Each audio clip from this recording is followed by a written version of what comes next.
my god, we can totally make one of these. I don't even think I'm enjoying this. No, I like it. And we did, and it's fantastic. I adore this game. It is perfect. Following is brought to you by loudspeak.com.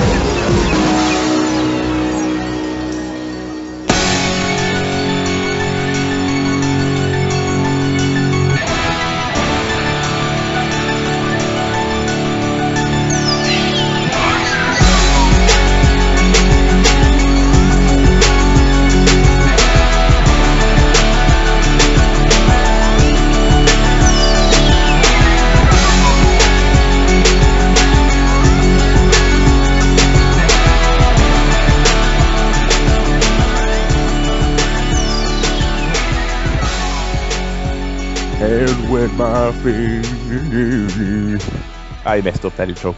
I'm gonna do that again. Do Enya instead. I was trying to sing, but my throat is killing me. All right, here we go. I should do Enya. No, I won't bother.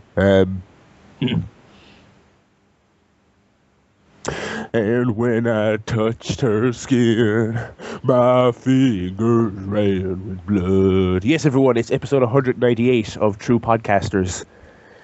With myself, Barry Murphy. That just sounded creepy as fuck when you did it. It's a creepy as fuck song, isn't it? Yeah, worse though. Good. That's the vibe I'm going for. Sail away, sail away, sail away. I'm very much the Rust Cole of CSP. Well, you look like him. I mean, do I? No, I don't. Yeah, you got the not when he's a long-haired hobo-looking lad, but yeah, he's got the sort of the little quiff in the earlier episodes, doesn't he? I think I see a slight resemblance there. That's a weird one I've never. You've not got the Matthew McConaughey body though. I was gonna say I don't. You're like one of the little stick figurines around the murders.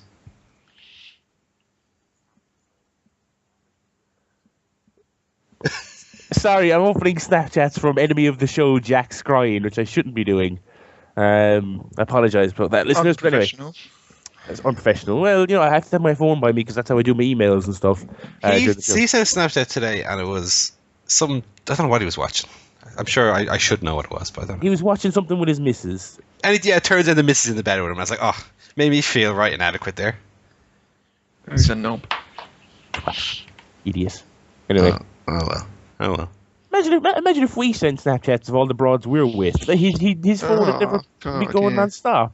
Well, more than a bloody story, I'll tell you that. Anyway, yes, folks, episode 198 of the ChairShot Podcast.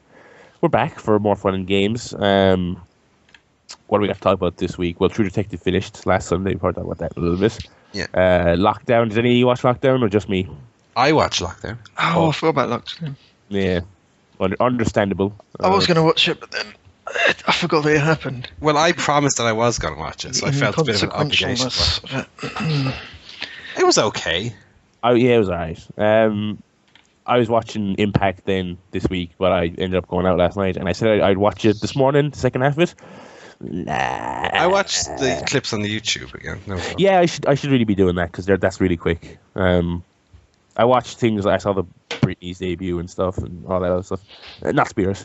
What else have we been up to this week? Yeah, we've got the usual fun and games. You know how it goes, folks. Listeners, film talk, what we've been up to in our lives, all that good stuff. Wrestling, maybe. Wrestling, yeah.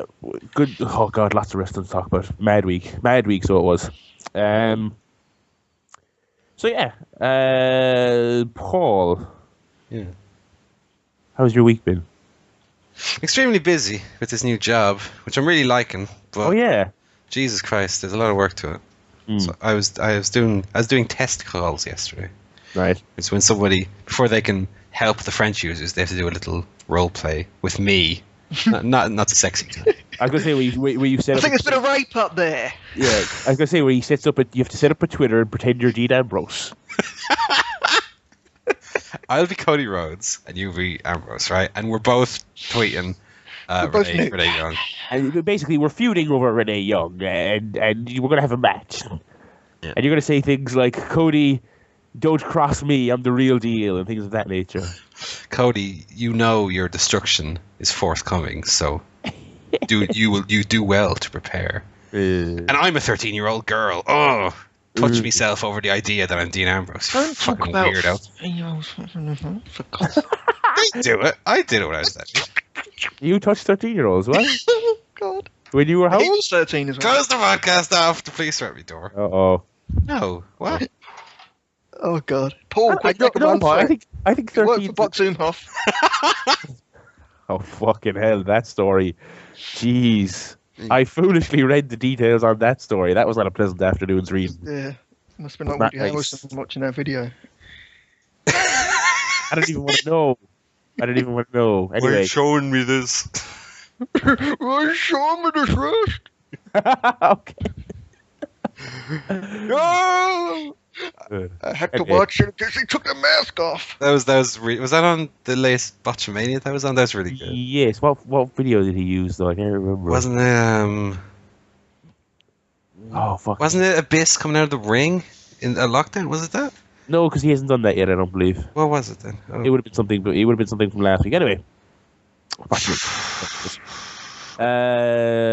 Yes. So the new job. Any wacky characters? Do you maybe live next to a gypsy woman now or something? Or No, unfortunately, no. I was on test calls at the moment, so you're probably sitting next to cyborgs. They're all really good. It's just every day now I'm kept back half an hour extra doing other little bits and bobs that need to be done. So. All right, Paul. We'll just ask you to go ahead at your own pace there. Bonjour. Comment allez-vous? Problemo? Question acknowledged. I do it in English actually because I'm the coach for the whole desk, so doing Spanish, Portuguese. Request to turn off and turn back on acknowledged. No, I'm sneaky though. I was trying to do little difficult ones for them. They've only been training for 2 weeks, so what I do is this might be interesting for people who have ever used a computer. Oh yeah. What I do is I change the proxy on the computer so the internet doesn't work, right? And then I try and open up Outlook, and of course Outlook doesn't work. So that's the topic of my test calls. I say, oh Jesus, my Outlook won't work today. Yeah. Not letting them know that actually it's the proxy. So they have to use their own brain to figure it out now. It's that kind of nonsense. Stuff that I can easily break myself and have them fix. Right. So Okay. it all went pretty well. Because they can take a remote control of my PC, you see. So I just sit back and let them fix it. Oh yeah. Did that 8 times on Friday. Oh, do you work for those people who call me once or twice a month saying that they work for Microsoft and I should give them access to my PC so they can fix a problem I didn't know I had? That was actually just me, Barry, calling. Oh, okay. You might have been drunk. You sound less Middle Eastern than the last time I spoke to you. Jihad, God bless. Yeah, that's what Middle Eastern people sound like, Paul. Anyway. I was going to say God bless America. Very fair nowadays, these terrorists. Oh, jeez. Now we're just saying terrorists. Good. Okay. Fucking hell. Okay. Well, I've watched films, Barry, and I know what terrorist looks like. Yeah. Did you ever see Zero Dark 30? No, actually. Well, I haven't either. I assume that's what it's called. All big beards and what thing they wear in their heads called? Hats. No, not hats. The thing that Turban. not turbans. The turban is more isn't that more Indian and Bangladesh? I'm thinking more. I'm trying really carefully here not to say towels, but towels. What are they called? Oh, it's something like... Oh, I can't remember. There's a name for it. The little Yeah. thing there. Anyway, Let me Google it. that's our weekly segment. Racism. What else is on? Swear on heads. Dog. Kefia. A keffia. Kefia. Something like that. Keffia. Yeah. Okay. Hang on. Kufia. Keffia. That's the one. Yeah. Yeah. Keffia. There you go. Narrowed that down. Like the Iron Sheik used to wear. Yeah. Exactly. Yeah. Well revered terrorist, the Iron Sheik. Mm. Didn't he want to blow up Hulk Hogan or something? You realise? Hulk Hogan blew himself off, did he? Oh! Got out to the ring. Oh, brother, I feel like a pig. I thought you were referring to that time he fucked up his hands on his boat. I got elephant man hands, brother. Oh, they're all lumpy. Oh, I'm not an animal, brother. That's Batista. Uh, Yeah, so I've just been very, very, very busy and very tired as a result. And yeah, aside from that, I've not got up to much really.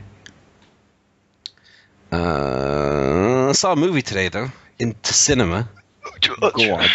It's called The Zero Theorem. Right? Right. I assume neither of you have ever heard of it. No. Yes, I have. Joe has. It's the new Terry Gilliam movie. Yeah. Starring Christoph Waltz. And also starring... I want to get this one's name right. Hang on here a second. It's Melanie Thierry. Oh! That's one to keep an eye out for, lads. Movie was very good. Well, it was really weird because the Terry Gilliam movie, so I expect it to be very weird. But I enjoyed it. I thought it was good. I'd recommend it. I can't even get into like a discussion about what it was about because I'm still not exactly sure. Oh, it's one of them. Yeah, it was really, really strange. But in it has very simple themes of, relationships and all that. And I thought it was great. And Matt Damon is in it. And so is Ben Whishaw, who's Q in the Bond movies nowadays. He's in it for about 3 minutes. And I think he's like top billing on it, which is weird. Yeah. But, I gave it an 8 out of 10. I thought it was really, really good. Very, very, very interesting visually, of course, because it's Gilliam. That's what he saw his thing. Make films that look really good. Some of the acting was excellent. I'm trying to look for the name here again. Lucas Hedges, who's a young American actor who was in Moonrise Kingdom as well. He was excellent in it. There was some acting in it that was like pantomime level bad. Really? Yeah, but for the most part, like Christoph Waltz was great. Thierry was great. Hedges was Henri? Melanie. I didn't. Everybody was pretty good, apart from one or two notable exceptions. Tilda Swinton's in it as well, by the way. She was. Who? Tilda Swinton, that really, really white-looking woman. Oh, that narrows it down. Yeah, okay. That could be Jutta Valtese for all I know.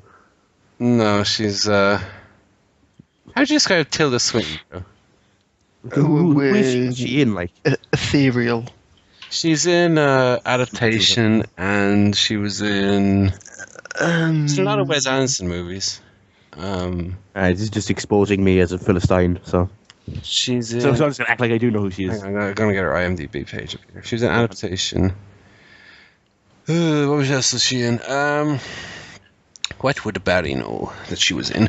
She was in the Chronicles of Narnia, The Lion, the Lich, and the Wardrobe. I didn't see that. Yes. Oh, she's Benjamin that one. Button. She's the one off that. Yeah, I haven't seen it. Burn but After Reading, she's in as well, and Benjamin Button, yeah.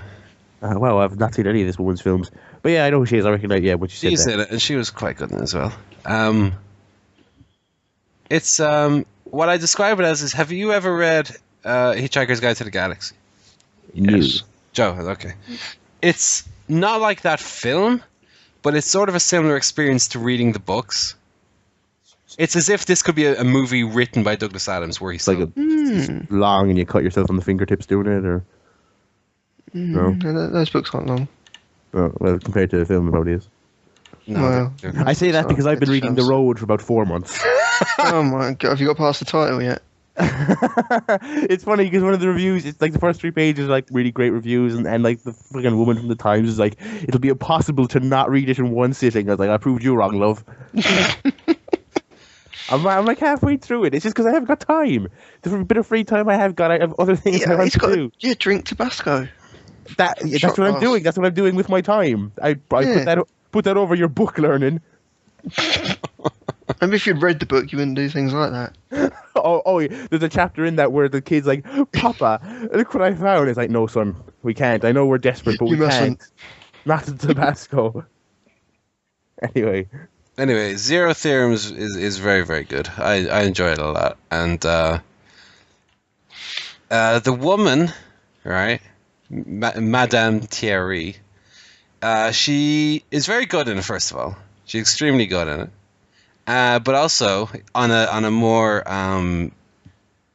chauvinist note. I knew what it was. She gonna be. gives Sharon Stone Total Recall a run for her money. In terms of, look at that in that Measuring movie. stick of women. That is nice to look at. Yeah. But also, she's a good actress, so even better. So you're not. Yeah, exactly. You're not being a chauvinist pig. You're talented. You're saying she's talented. Good. I say she's talented and she's conventionally attractive. Yes. So the best of both worlds. Mm. And yeah, I really enjoyed it. It's really, really strange and it's really, really weird. But if you can get through the strangeness and the weirdness, there's some quite simple ideas in there that are done in a very nice way. Yeah. So That was good. I would give it a recommendation. When I came out of the cinema, my initial thought was I could have given that anywhere between like a 5 and a 9 out of 10. That sort of movie where you're not even sure how much you enjoyed it, but upon reflection, I think Sounds like you, maybe I'm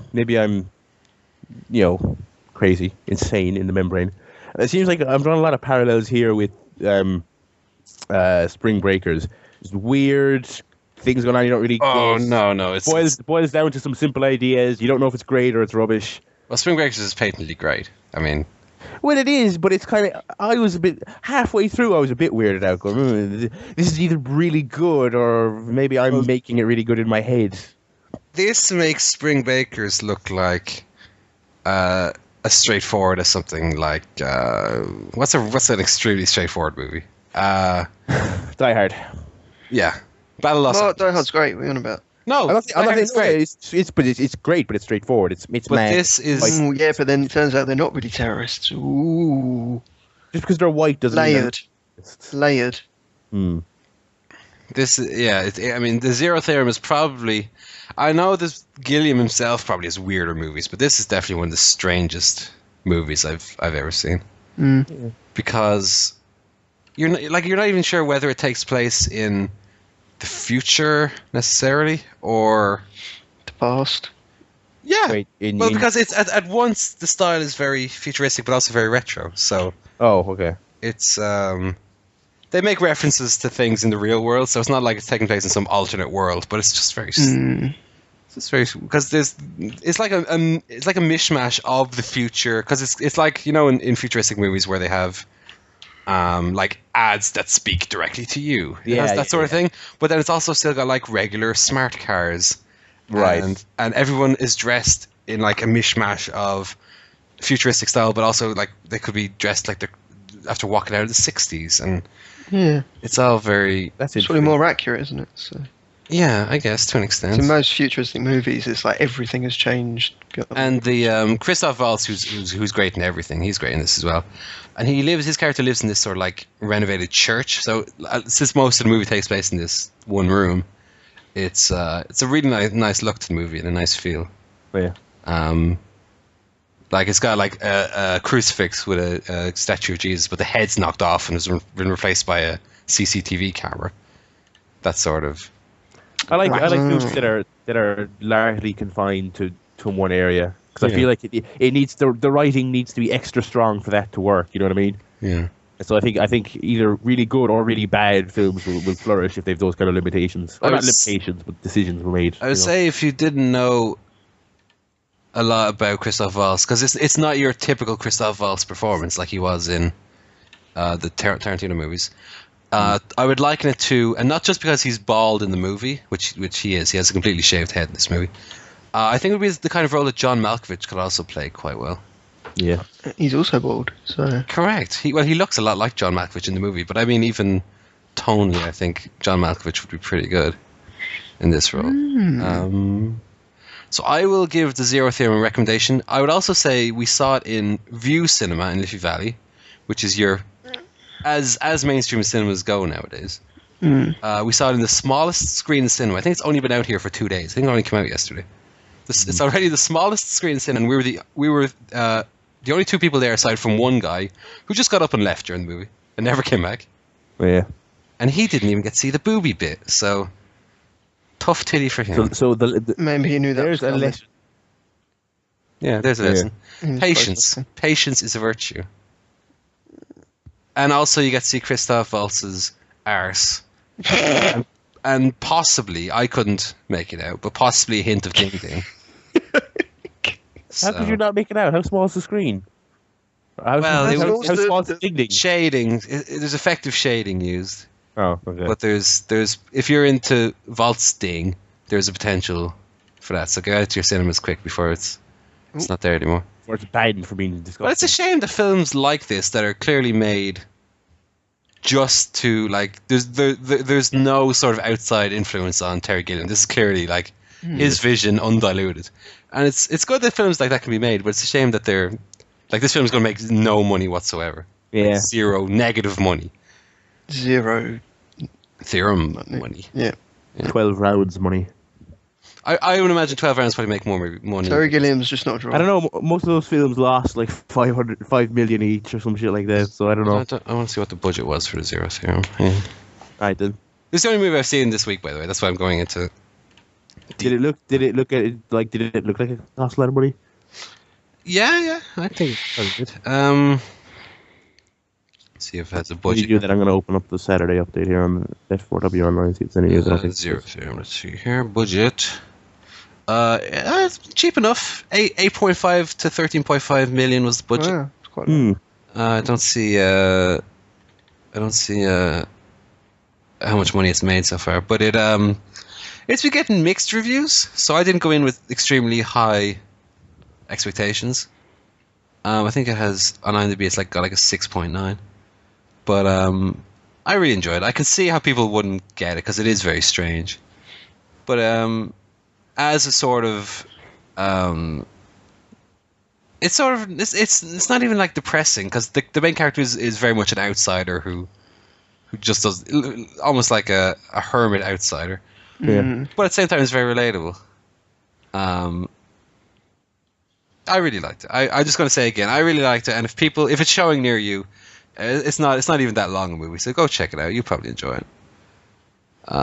If you like films that are essentially dreams that you could have. And I had a really weird dream last night as well. Go on. I had a dream that I was suddenly extremely balding, and that I had this giant comb over that started from the back of my head. That I looked exactly how I did now, Oh man. but if you brushed the hair up, it was just nothing. That can happen. I know. So I don't know what that means. If I'm going to wake up in the morning, I'll be looking like Christoph Waltz in the Zero Theorem. It's weird. I've never had any of those dreams where your hair falls out or your teeth fall out or any of that stuff. You know, it's pretty horrible though. I've never had the teeth one. I had a weird dream last night. Alcohol and Tabasco fueled. Yeah. My friend who is actually a DJ, as in he goes to clubs and DJs. I was walking home in the middle of the night. Yeah, he was basically DJ Zima-ing in the middle of the street, and my other friend who doesn't DJ and who doesn't know him was there also DJing in the back of a rubbish truck, as in like a Mr. Binman fucking drive around the neighborhoods at 5 a.m. and pick up the bins. He was in there, and he was. What do you mean he was in it? He was in the back of it, as in he was in amongst the shit and the garbage and everything, and he was DJing in there. And then I woke up because I only got like an hour's sleep, so the dream was very long. I forgot that you said this was a dream. Oh, sorry. Yes, I should have premised. This is I alcohol saw this fueled happen dream. last night. Yeah, that's a Oh, dream dear. I had. So yeah. Do you have any Yeah. dreams, Joe? Do you have any dreams? Dream Yeah, watch. Forget them though. Wow. Yeah. I did. God, what did I dream last night? No, I can't remember. It was good though. Dream the dream gone by. Okay. Fair enough. I also made some purchases today Go on. of the movie variety. More movies. All right, more movies. Yeah. You haven't watched all the ones you got yet. No, I don't. Do you know how many movies I have that I've not watched? 37. Oh man, Barry? I'm gonna go way more than that. It's got to be 100. No, it's 53. Oh, okay. That's generally that's mad, but for you, I would say that that's not mad because I expected worse. Well, I own about 700 more. Well, it's because between myself and my brother, I'd say personally myself, I probably own about 800. So 53 is not so bad. Anyway, I have 3 more now. We have Steelbook Edition, Old Boy Ooh, by Park Chan-wook, which I've not seen. but I've been told is very good. I know that they brought out the American remake last year. So I'm going to avoid that, of course, and just watch this one instead. Yep. I believe it has a man eating a squid in it. So I'll look forward to that. Is that one of the bullet points in the back of the box? I'm opening up now live on the air here. Live unboxing here. It's very much like the Brian and Vinny Christmas show, Yeah. except good. You know what? I really like Brian and Vinny show, okay? I've enjoyed it. I've been listening again lately. It's I can't listen to those Christmas shows. I just find it completely interminable. No, I listened to one. I listened to the full extent of one once, and it was. I don't get enough. the draw. I don't get the appeal of it. It's just nothing to me. And then they'll call up like Lance Storm, like this isn't Christmas. To This drown is the the anti Santa. Yeah, Yeah. that's pretty cool. You get you get a little sort of postcard thing in it. Oh, It's your man from Old Boy, who I will assume is called Mr. Old Boy. Yeah. He's got a hammer, which is, I think, is generally the cover of the movie, not this one because it's a steelbook. And then on the back you've got him eating a squid, which I just spoke about. And then you got the nice disc in it. Lovely steelbook case. Sounds good. Let's have a look here at the front. And then the back you've got a lad. He got blood on him. I don't know what happened to him. Oh, terrible. And Hope he's okay. that cost me €19. Yeah. Next we got new release, another foreign movie, because you can't have enough of them. It's what some people call the best movie of last year. Ooh. Because apparently it's got like a 15-minute lesbian scene in it. It's 12 Years a Slave. The lesbian scene in that would be pretty awkward. It's blue is the warmest colour. What? What? You made that. What's that? Blue is the warmest colour. It's a French language movie. It's got 4 5-star reviews on the front. It won the Palme d'Or last year at the Cannes Film Festival for Best Film. Wow. BAFTA nominated. Wow. And there you go. So I'm going to watch that. It's extremely long. It's nearly 3 hours. But apparently, it also won London. You like London, Joe. Oh, yeah, go on. London Critics Circle 2014 Best Foreign Language Film. Oh. BIFA, whatever BIFA is. British Independent Film Awards. Okay. Won that as well for Best International Independent Film. And won the New York Film Critics Circle 2013 winner for Best Foreign Language Film. Oh, it's got more on the back. Hang on. It's got 1, 2, 3, 4, 5, 6, 7, 8, 9, 10. It's got 12 5-star reviews on the case. That's a lot, isn't it? 60 stars altogether. Yeah. So that's... Yeah. Stars all over. So, Derek for any of those awards? Or Mrs. Brown's Boys? Barry, you don't have your headset on or something. I don't know what's happening. Oh, sorry. I put my microphone up because sorry. My bad. But I'm looking forward to watching this movie. It's apparently excellent. So, Video game BAFTAs were this week. oh, were they? Yeah. Why? Like 3 games split the awards and nothing else won anything. What one? Grand Theft Auto? Grand Theft Auto, Last of Us, and Tearaway on the Vita won a lot of awards. Tear away, tear away, tear away. Oh.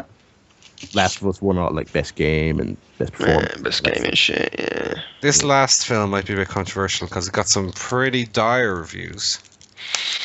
But I'm interested in it, and that's all that matters. So it's got... Because it's got so many good people in it. I don't see how it can be that bad. Tell us the people and we'll guess what it is. Yeah. Right, you got Brad Pitt. Right. It's not 12 Years a Slave, Joe. But, Fight Club. no, I already have Fight Club, actually. Inglorious Bastards. I already have that too. Right. Oh, what's it called? World War Z. No, it's not World War Z, because Oh, shit. I find zombies boring.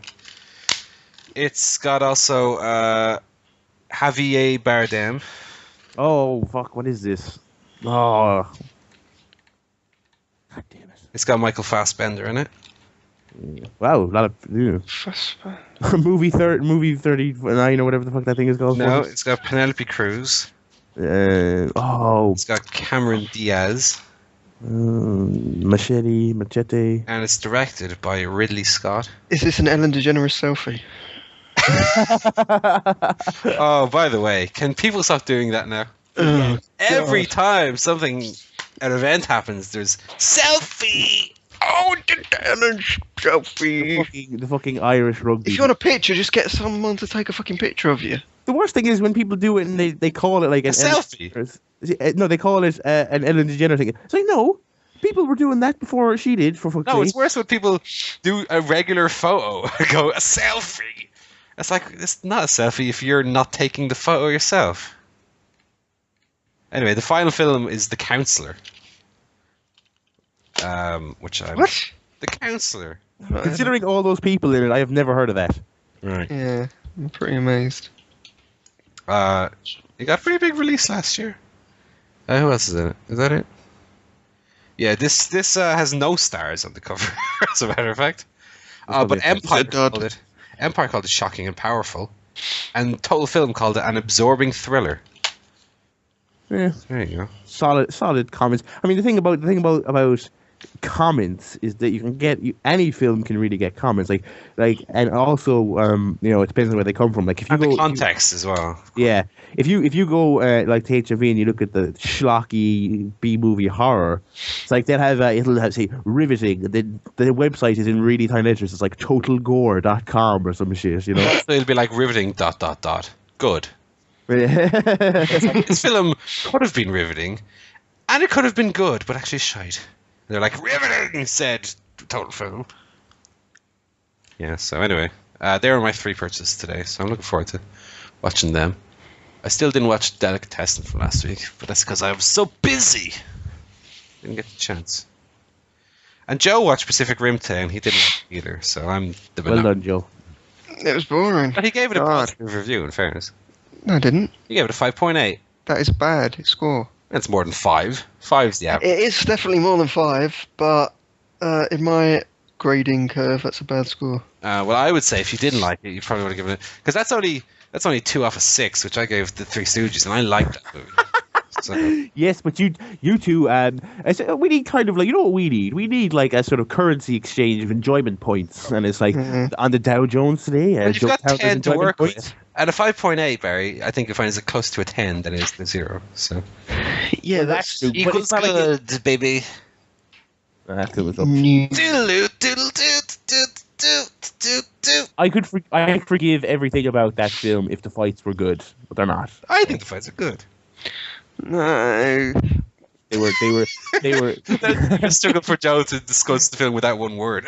No. They were Diesel and Undertaker level slow plodding pish. Well, like I said, I'm a mark for the big monsters and the big Yeah, robots. I wanted little fellas doing flippy doos. You need one monster and one flippy doo guy. That's the problem. You can't have Yeah, 16 yeah. monsters. It's like, Diesel versus King Mabel. Yeah. You need a Bret Hart in there. Well, You need one Godzilla. to be Michael Elgin and one to be Ricochet. Who? In it. They are well famous, the two of them. they're more famous than the actors in Pacific Rim at first. Well, that's Yeah. true. Well, except One of them fellas was out of EastEnders, for God's sake. Which one? Phil The Mitchell. one who did the Australian guy who was a real prick. Was he in EastEnders? Sure, the main guy is from like Home and Away or something. Mm. Yeah, Paul thinks this film is good, everyone. I do think it's good. What an idiot. What a mark. Self. Some self-named self anymore. My mother-in-law. So SpongeBob, is it? Oh god, Taz was something else on lockdown, by the way. This silly bastard here. I love him though. Got a crazy suit on. Oh, Taz, Jesus. Oh, Idris Elba was a Pacific Rim. I forgot about that. Yeah. Yeah. I don't think he's... Oh, I realize I haven't seen that Luther yet, but I feel like he has not been in anything good other than The Wire. I don't like Thor, so... Oh, I didn't mind the first Thor. I thought the second Thor was shite, though. It's not like he's... Even if you like Thor, it's not like he's good in it. It's not like he does anything in it. I know a lot of people didn't like Prometheus either. I like Prometheus. He was in that. And yeah, he was in Mandela as well, which I also didn't see. Yeah, it's one of those ones that I met. It's probably... I can't tell if it's good or it's just getting the old sentimental votes. I don't know. The old rub off the death of Mandela. He was also in Tyler Perry's Daddy's Little Girls. I'm sure that was horrible. Let me look at the critical reception. The film received generally negative reviews from critics, You're joking. earning a 26% rating on Rotten Tomatoes and a thumbs down from Ebert and Roper. So there you go. Yeah. I didn't watch any films this week. That's sad. We were too busy watching True Detective, right? But that only took an hour of my time, Paul. That's true. Well, I've got a, I didn't really have the time or the money to go to the cinema to see a new thing. And when I boot up the old Netflix, I'm kind of I'm taken in by the telly shows I'm watching at the moment, so I don't really want to. That's fair enough. If I open up the Netflix, I'm probably going to go straight to It's Always Sunny or something of that nature. Yeah, I've heard a lot of good things. I've still not had the time to start watching it though. I think you'll really like it. I'm definitely in the place of thinking, I should have listened to people a lot sooner because this is really good. I like it better than Development. I'll say that. I never got. Which I also do like, but it's not the be all end all to me personally. As I was. Oh, by the way, Barry, remember you mentioned last week about how Super Mario World is a game for babies, and that I was joking. If you're going to correct me. Well, no, I wasn't going to correct you. In fact, I put up a new video today on the YouTube. 38 minutes 46 seconds. Do you know how many levels I did in that time? One. Well, technically 2. Yeah. But it was the same level twice. That doesn't count then. Well, there's 2 exits in it, so I had to do it. I just watched before going on the air the one where you figured out how to fly properly. Yeah. So you're making headway. Well, this one, I'll tell you in advance. Well, it's the level called Cheese Bridge, okay? Oh yeah. Where Sounds delicious. you could beat the level quite easily by just flying the whole level, like I did once, right? But then what you have to do is there's a secret level that's extremely difficult to do. It requires you to not just fly, but to become very quickly good at flying, which I'm not. Yeah. So it took 40 minutes for me to fucking beat this level. It's such a pain in the arse. Oh my god. Oh god, I used to hate this one. Hey? I used to hate this level. The Cheese Bridge one? You did it? Yeah, it's really difficult. Yeah. I realized as I was hate all watching- the levels where it's not on solid ground and you can fall off. Yeah, Yeah. exactly. Yeah. I realized when I was watching your video that I was like, oh, I don't think I've played a new Mario game since 64 because Really? the Nintendo 64 was the last Nintendo console I had. I had a DS for like a couple Cup of of coffee. months. Yeah, a cup of coffee before I got rid of it because I was bored of it. So no, I don't think I've played a full Mario game in so long. And I don't think the DS really had that many good Mario games anyway. yeah, but still, I mean, I just mean in general. That's even the not great ones are Did you ever play Mario World itself? Barry? on SNES. Yeah. The one I'm playing currently. No,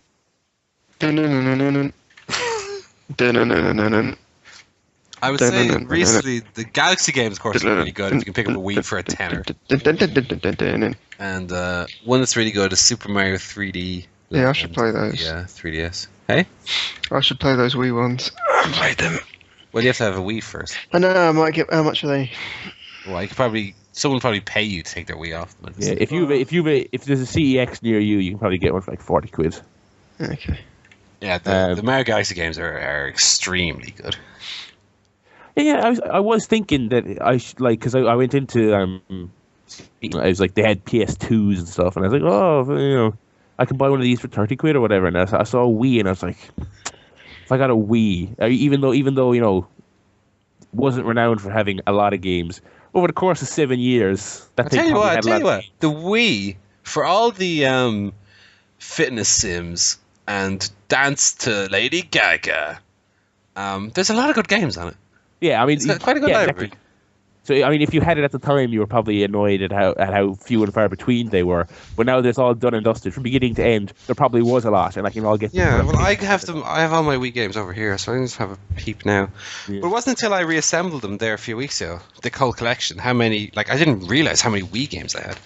I was of the opinion that I always had 10, because there's probably only 10 good Wii games, but in fact there's a lot. Oh, they're all facing the wrong way. Fucking hell. Right, here we go. Wii games. Yeah, Resident Evil 4 came out on the Wii. That was really good.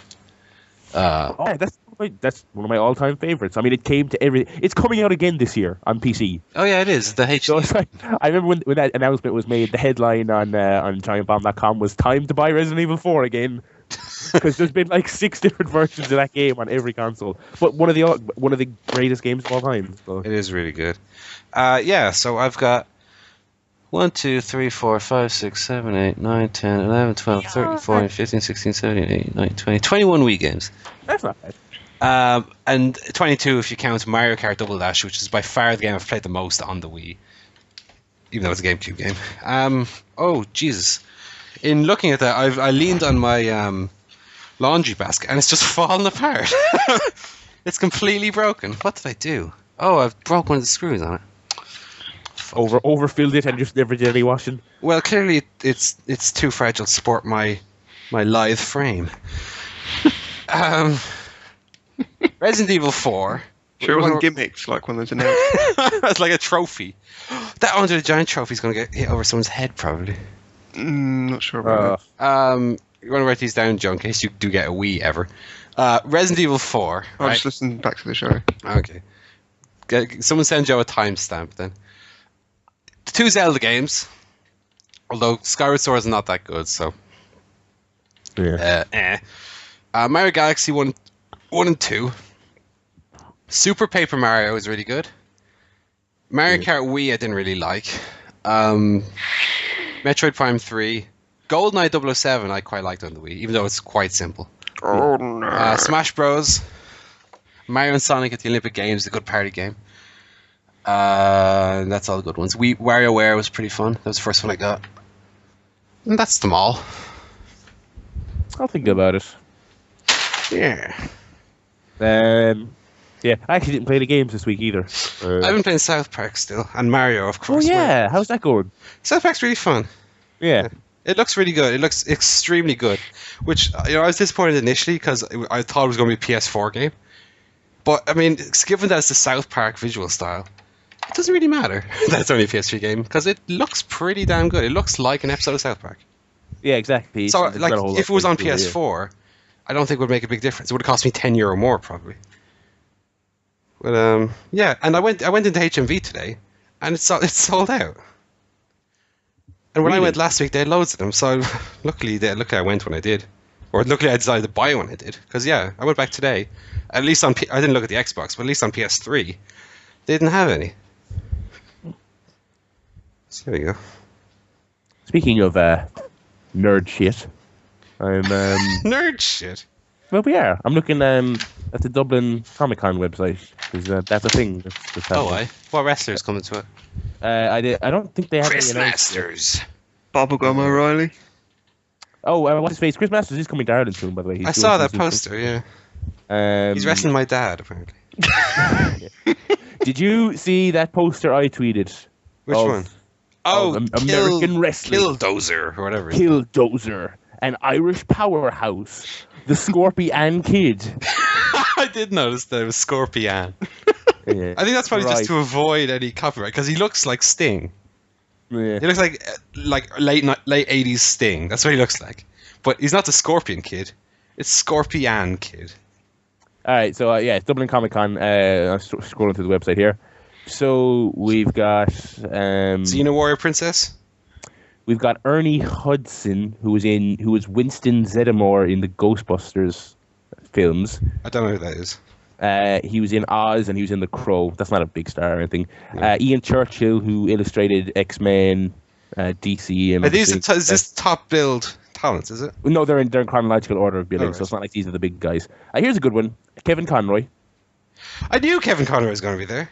one of the great. When I maybe- said Xena, my next one I was going to go to was Kevin Conroy. maybe he'll accidentally reveal another game that he's not supposed to talk about for 2 years or something like that. Because that Batman game that was announced last week, he said, "Oh yeah, I'm working on Batman 2 years ago," and they're like, "Shut the fuck." Don't say it. Shut up. Kiefer Sutherland also did that recently. He's like, "Oh yeah, I was just working on Mortal Kombat." It's like, what now? Fucking actors, man. Anyway, what else we got? No, very very few details announced. From my experience of seeing people talk about them and stuff, often one of the great things about going to a Comic-Con is the things you can actually buy there, because people with huge collections will come and they'll have fucking I've seen people with the Undertaker comic book from a couple of years ago and all this lark. I'll tell you what as well. My I've brother, now that he's a huge wrestling fan for some reason, is hounding me to go to this house show in May. New boom period, obviously. Yeah. He's like, we're going to the wrestling in May. He's like, there's wrestling on? And apparently WWE have a house show in Dublin in May. It's probably the WrestleMania tour or whatever it's called. Yeah, I was gonna say that's weirdly late, but I guess WrestleMania is the 7th of April, so that makes sense. Probably early May. So potential house show. You'll more likely, unless things go wrong, which they could, you'll more than likely see Daniel Bryan as world heavyweight champion. That's pretty good. Nah, I'd put John Cena in the main event still, though. Well, yeah, facing Daniel Bryan. But yeah, I don't know. House shows a good crack. And it's also fun because you go there and it's almost you can't be cynical because there's little kids and it's like their life has meaning seeing John Cena live. You know what I mean? Yeah. It's always funny. Paul can go and ask him about when they started fiddling with themselves. Alright, yeah. So that's Comic-Con. I'm probably not going to go to that because I'm not going to go just to see Kevin Conroy. God. No offense, Kevin. Unless I maybe I'll go and say, oh, so I'm working on this Grand Theft Auto thing. What? Oh, I have to leave. Does he feel? He feels a gun in the small of his back. He's like, yeah, my planet. Anyway, I did not do a whole lot this week. I got the new PWG DVD and I didn't even finish it. I'm that busy. Oh my god. It was good though. Which one is it? DDT4, the tag team tournament. Okay. Why is the tag team tournament named after wrestling old? It's the dynamic triumvirate tag team title tournament. Yeah. Alright. Stupid name, but Well, it's PWG, so. That's their gimmick, yeah. I tell you what. On that note, on a tangent, I tell you who I've really become a fan of recently, and I did not expect it at all. The former Trent Beretta. Oh, I thought you were going to say Joey Ryan.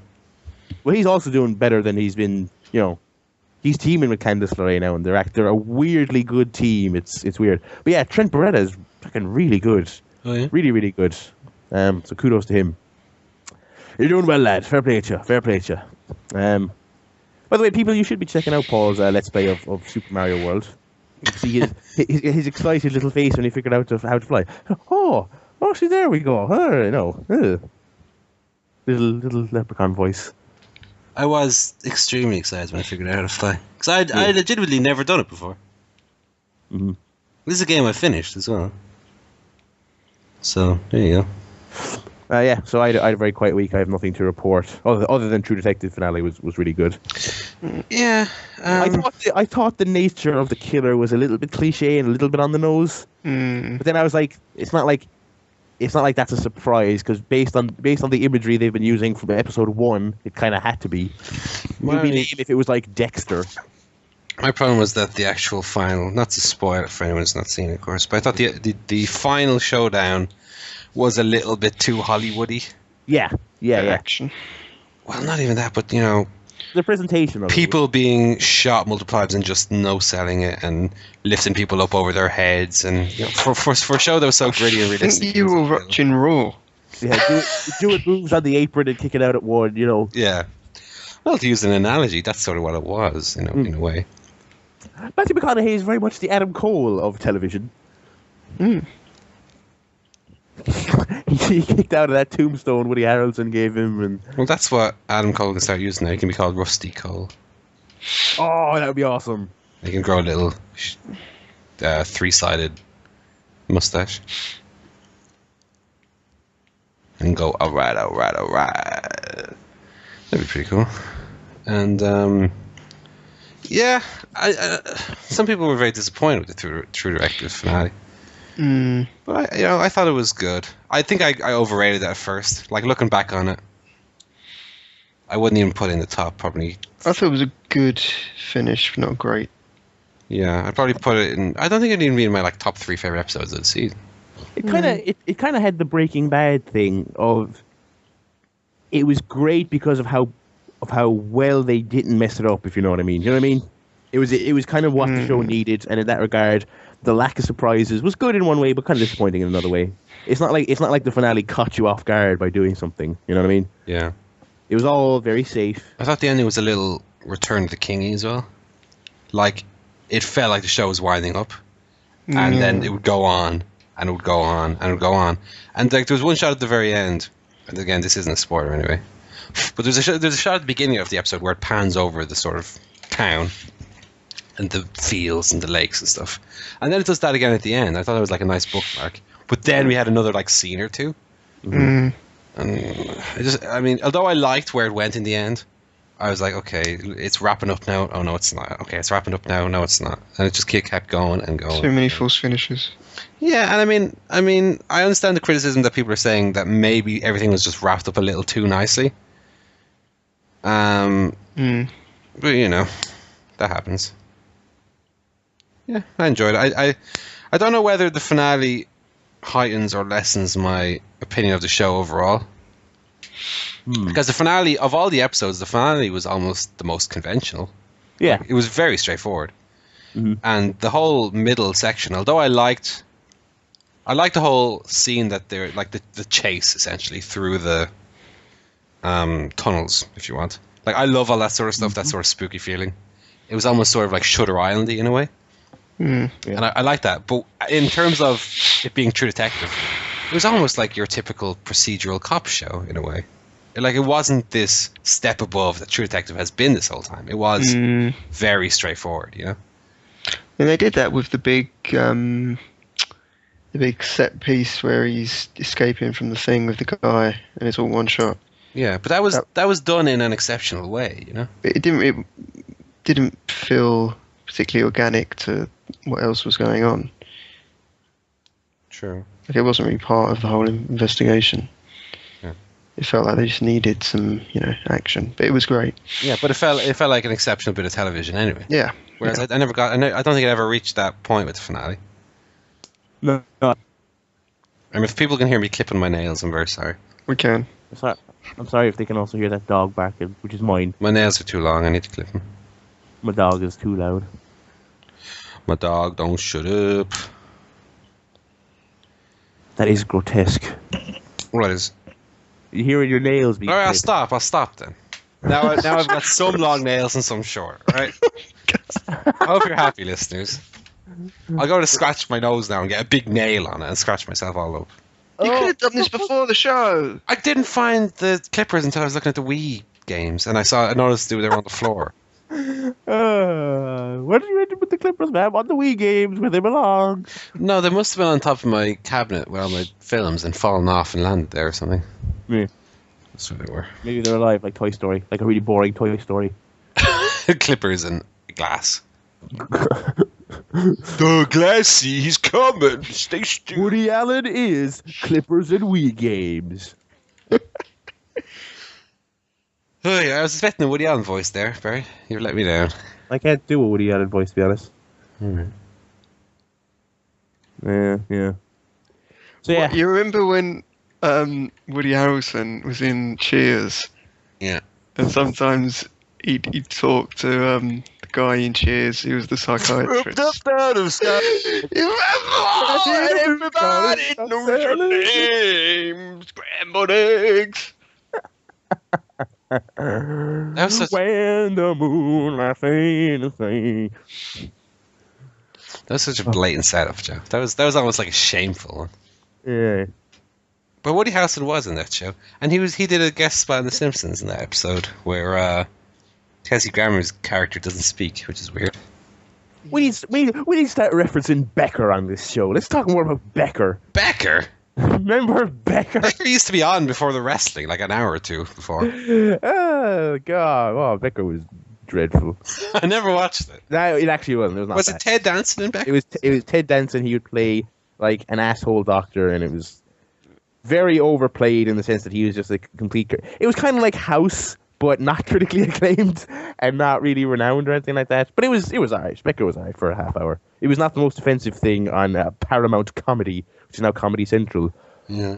And is just wall to wall 2.5 Men these days, and Friends. The most offensive thing on Comedy Central is they blank out the word ass, even at like 2 a.m.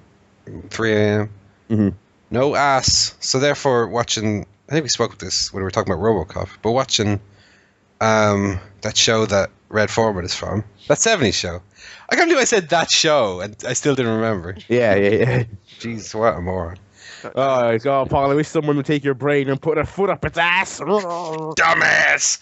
So, of course, any reference to putting a foot up an ass, or even saying dumbass, was censored. So what's the point of even watching the show again? I can't believe that there's a channel on television that's still getting money and airtime out of Friends. Well, there's You know like what I mean? 7 of them that do that.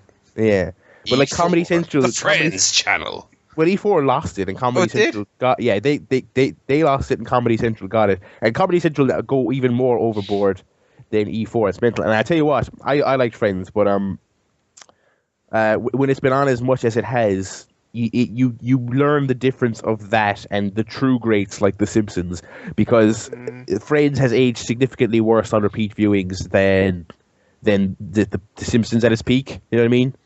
Well, of course. Well, Simpsons is timeless. Yeah, exactly. If The Simpsons Except was when on, it has like the critic reference on it. well, yeah. If The Simpsons was on, if The Simpsons was Remember on, that brilliant catchphrase? It stinks. if The Simpsons was on the ridiculous schedule that Friends is, where it legitimately makes up like 6 hours of Comedy Central's schedule, it probably wouldn't have worn out as fast as Friends has. But I remember E4 used to do a double bill at 5 and then replay the double bill at 8, even though this was like 5 years after the show already went off air. So they're all repeats anyway. They would repeat the repeat in case you missed it at 5. Yeah. Mental. E4 is weird. Do-do-do-do-do-do-do. You're playing some PlayStation, huh? That's whack. PlayStation is whack. I wonder how much Nintendo paid for that spot. The PlayStation was whack, in fairness. It was a bit Like shit, a yeah, PlayStation. in retrospect. Not that I still miss Crash Bandicoots. Crash Bandicoot. I'm gonna drop a truth bomb here, right? Oh, you're gonna get my ire. I'm gonna drop a truth bomb right here. Oh, yeah. Crash Bandicoot is, and always was, in all of his iterations, a cunt, and the games were shite. How you? Boom. That's mental. Those games were terrible. That mental. Those games were never good. Those games were awesome. They were not awesome. They were What? very awesome. Okay, well, first of all, what a mental decision to not be side-scrolling or 3D, but sort of a hybrid of the two, where you're Hybrid, just yeah. running forward in the screen like it's fucking The Lion King on the PC. Run forward. What reference is that? The Lion King on PC. I tell you what, Barry. I bet you 90% of our listeners have played The Lion King on the PC. Well, When you're running away from the wildebeest. Although I tell you what. Oh wait, I remember that actually. Yeah, never mind. But I tell you what. I bet 90% of people will email in and tell you you're fucking wrong. Crash Bandicoot was terrible. No. Oh my god. And He made that system what it is. yeah, a system bought by fools is what it was, Barry. No. No, didn't have the class of the N64. Didn't have the class of the N64. I'm not saying the PlayStation is better than the N64, but No, but well, I'll tell you what. So when did Crash Bandicoot come out? Was it a year after Mario 64 or something? 96 or 95 or It doesn't something. hold up anywhere near as well as Mario 64. Well, Running. Why did this make a 3D game? because it was 1995. Yeah, Mario 64 pulled it off. Oh, okay. So one team, the pinnacle of the video game industry, were able to do it. Therefore, why didn't Crash Bandicoot? I do like my own logic there. Like, why didn't they just make every movie as good as Schindler's List? Because Schindler's List existed in Why wasn't every game as big and good looking as Grand Theft Auto 5? How much that game cost to make? A couple grand, I'd say it is. I never like. I'll tell you what. I'll throw another one in there for you. Tomb Raider, awful game. Tomb Raider was shit. I tell you what, right? Tomb Raider was at the time legitimately shite, and it aged so horribly. Those clunky, line her up to the edge. Line her up. Jump. Okay, no, careful. Okay, now she's like the pixels are all lined up.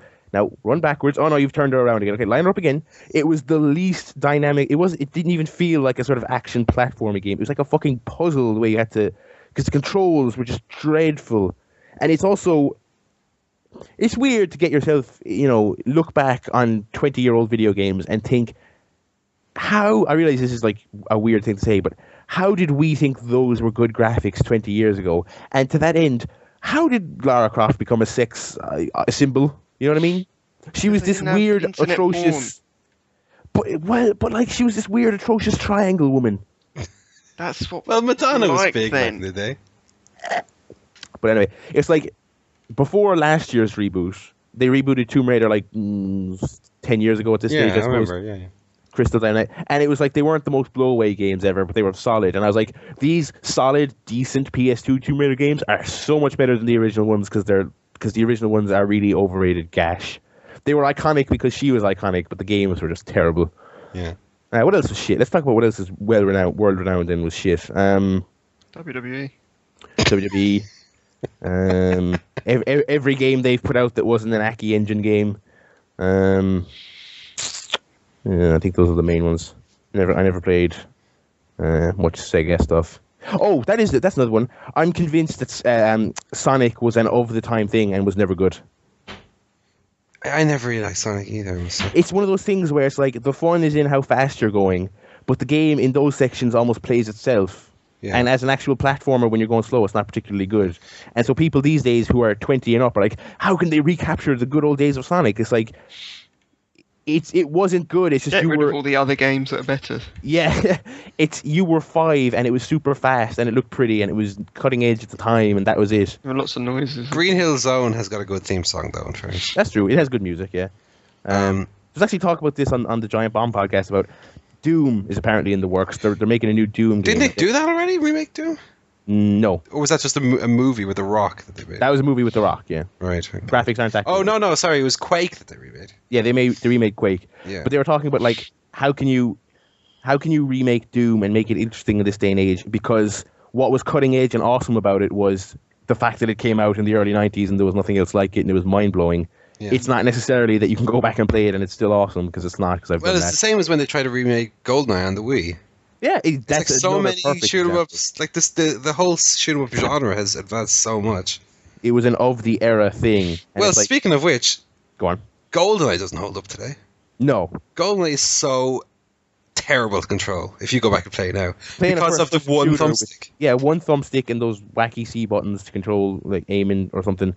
Yeah, it's mad. It's just like people focus too much on trying to recapture these things that. They get annoyed if you change the formula, but when you try and recapture the formula, you realize, oh, wait, I was 10 years younger. We're so used to using the left thumbstick to move and the right thumbstick to look now. But on GoldenEye, up and down the thumbstick were to move forward and back, and left and right were to look left and right. Yeah, no, man. To move walking left, you would have to hold up and left diagonally. And strafing, yeah, basically it was just all mixed around. I think you could configure it to work like it would work now, but you still have to use the buttons. Mm-hmm. No, it doesn't hold up whatsoever.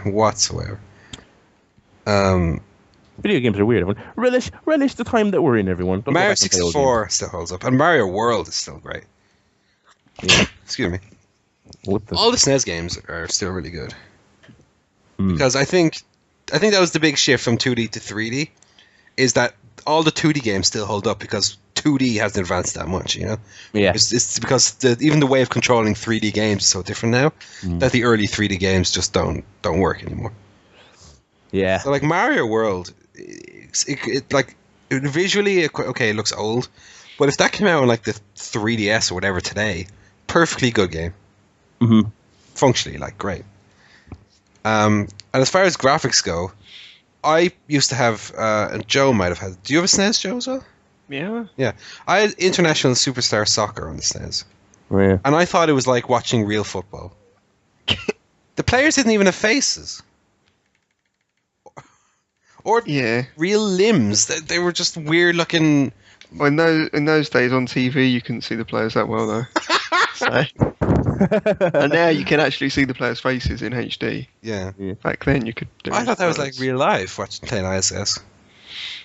Weird. I mean, like I said, I know it's a weird thing to say, but it is just really weird to look back and go, why did we think that? Like the PlayStation 2 as well is interesting because, okay, we're well into 3D territory. We know what we're doing. Yet so much stuff on the PS2 era, which was only like 15 years ago at this stage. Yeah. It's like everyone is sharp edges, and Horrible textures. horrible textures. Although at least they loaded in on time. Well, even closer, even with like 360, when I got Skyrim there, on the same system, I went back and played Oblivion, and I thought Oblivion looked incredible, and it looks like such shite. Only whatever was there, was that come out 2005, 2006? Would have been late 2005, I think. Oblivion. Looks terrible. By the time Skyrim came out, it looks terrible. Yeah. And it's crazy. Yeah, but like, I mean, we are now the last real generation that sort of grew up from like the NES. Mm-hmm. So kids today, their first console is like PS3. That's weird to think. I mean, I don't know how they would like, approach games, because my first console was the Commodore 64, which came out in 1982. Jeez. And I had that for like 2 years before I got a Super Nintendo. And so I'm one of the, I've played everything from what I consider the first generation is like Commodore, NES, the Ataris. Spectrum. Exactly. And then the SNES I would consider like Generation 2 in a way, because that was the first real big advancement from those consoles. But it was Super, so, it superseded. But yeah, it's crazy to think that people today are like, oh, I remember when I started playing on my PS2 or whatever. PS2 was like like the fourth generation of games that I played. Yeah. Real weird. I don't know how could a kid today who started on PS2 or PS3 go back and play a game like Mario World and enjoy it, or would it be like us, for example, trying to go back and play fucking Pong or Space Invaders? And that's what I'm wondering. Yeah, old.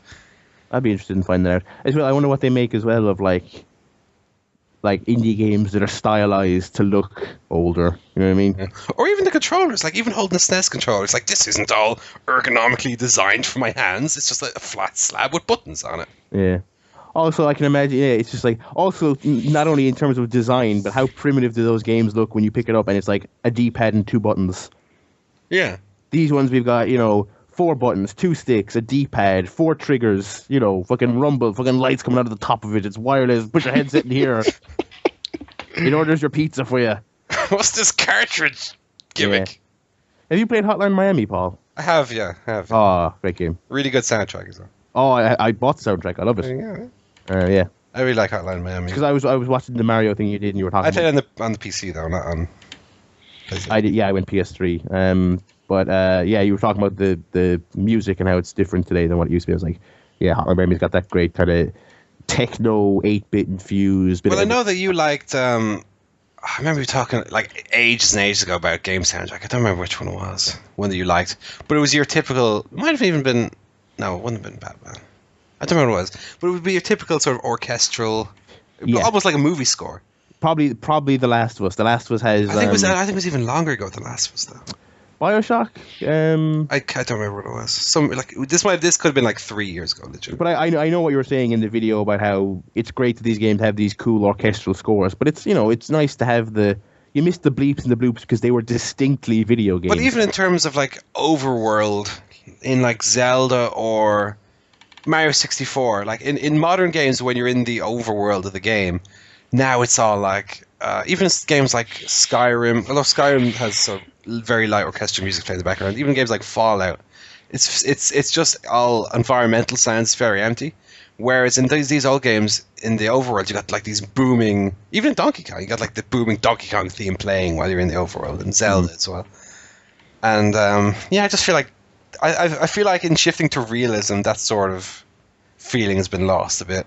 Yeah, that's why I'm glad. That's why I'm glad that there's kind of a very prominent indie scene in games right now. Yeah, they hold on to so much of the classic values of stuff like that. It's games like Super Meat Boy that kind of have these rocky 16-bit infused soundtracks that are so fucking cool. And at the same time, I also appreciate then the BioShocks and the Last of Us of the world, where they get these Academy Award-winning composers to come in and do their stuff. It's great to have both. Well, to sound nerdy, I bought the Skyrim soundtrack as well. Yeah. I actually bought the physical discs. It's a 4-disc set. Yeah, it's like it's meant a couple of hours worth, yeah. And it's all just orchestral But then that's because you put 140 hours into a game. You hear every song and you know everyone. Yeah. So I enjoy that too. But I'd say I've 17,000 tracks in my iPod. I'd say a good 3,000 are like video game themes, remixes. Yeah. That sort of thing. So. Let me see if what do I? Video games are good. Yeah. Basically. If I open my phone here, I've got like Hotline Miami soundtrack. I've got what's the other soundtrack? I've got the Dark Knight soundtrack, which isn't the game, but I've got the Def Jam Fight for New York soundtrack, which is largely shite, but it's nostalgia. So let's see here. I got the Far Cry 3 soundtrack. That's a weird one. I don't remember buying that. Grand Theft Auto 5, Grand Theft Auto 4. The Journey soundtrack, as we discussed. Kane and Lynch. Two volumes of The Last of Us, and so on. Yeah. So I got a little bit of a mix there. Max Payne. Oh, Max Payne 3 had a fucking awesome soundtrack. That might have been the one I was talking about ages ago. It might have been, yeah. 2 years ago. Oh, that game soundtrack is so good. Really kind of freaky techno stuff. But yeah, we've talked about video games for a long time. Shall we move on to emails then? Yes. We're running long already. Yeah, we've got a shitty paper for you to talk about. Well, not a shitty paper for you, but I'll go first. I got my phone right here, so I'll just Alright, crack on, Barry. Alrighty. My first email is from friend of the show, Scott. He says, hello, Barry. With the leak of the internal memo showing that the WWE is expecting the top 5 stars after WrestleMania to be Cena, Bryan, Orton, Sheamus, and Roman Reigns, do you find it a bigger surprise that Batista is not on the list, or that they expect Cena, Orton, and Sheamus to make it through another year without at least one of them being injured for 6 months? I hope you had a good week, and the Friday hangover wasn't too bad, Scott. It wasn't too bad, Scott. I had Subway, so I kind of survived it. I was okay. I've had worse.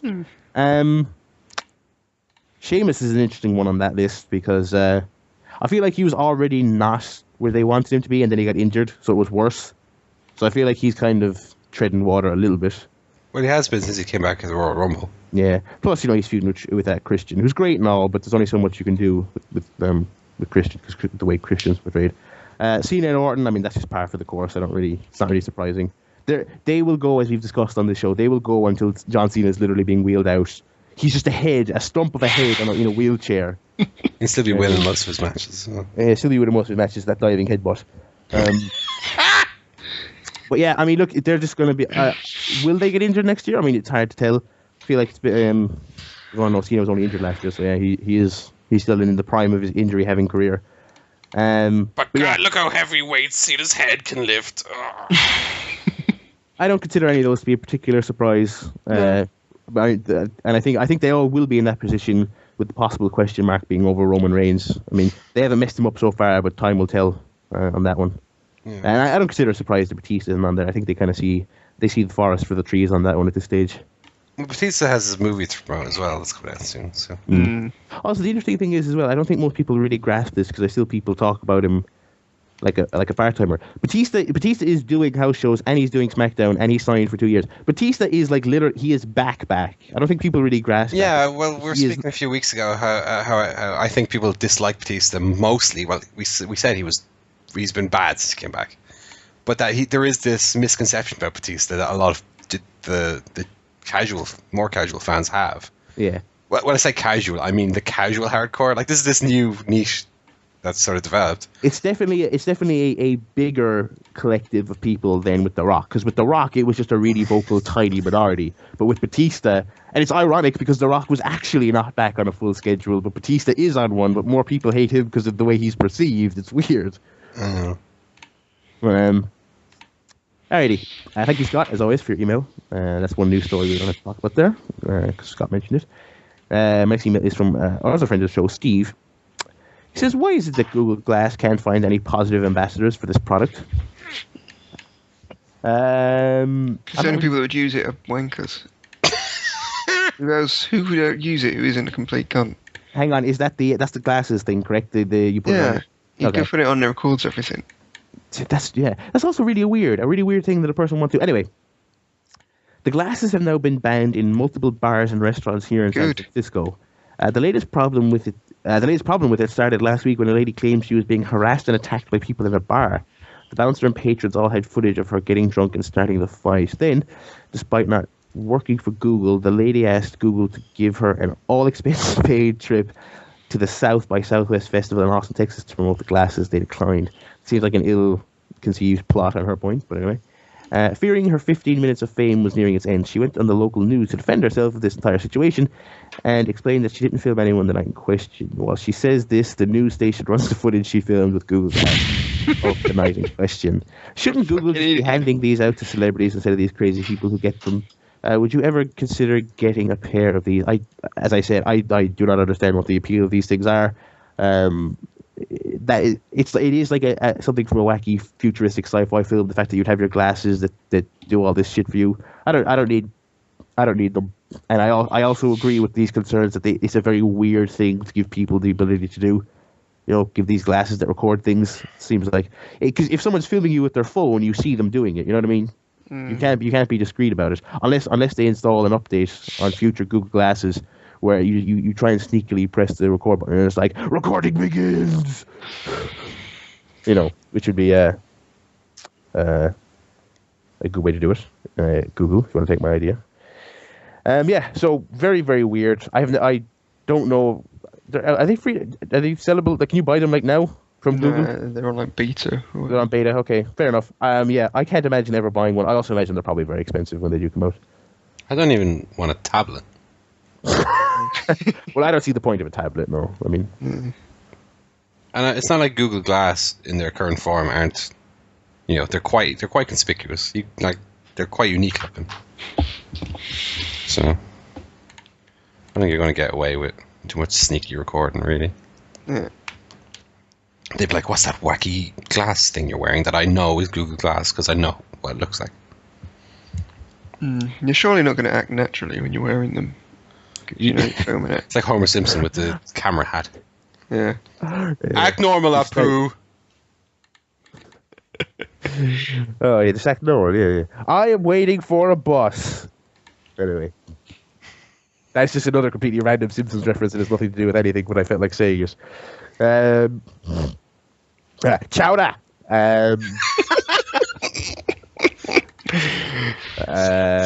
So those are all my emails. I checked my spam folder before I went on air, so we're all good. Thank you as always, chaps. Joe.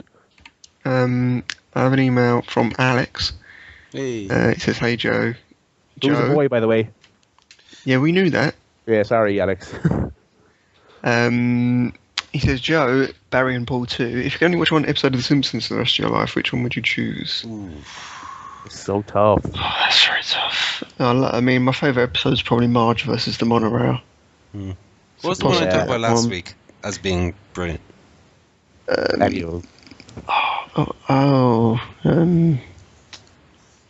Stars Burns, that's the one, yeah. Oh yeah, that's great. That'll be my one.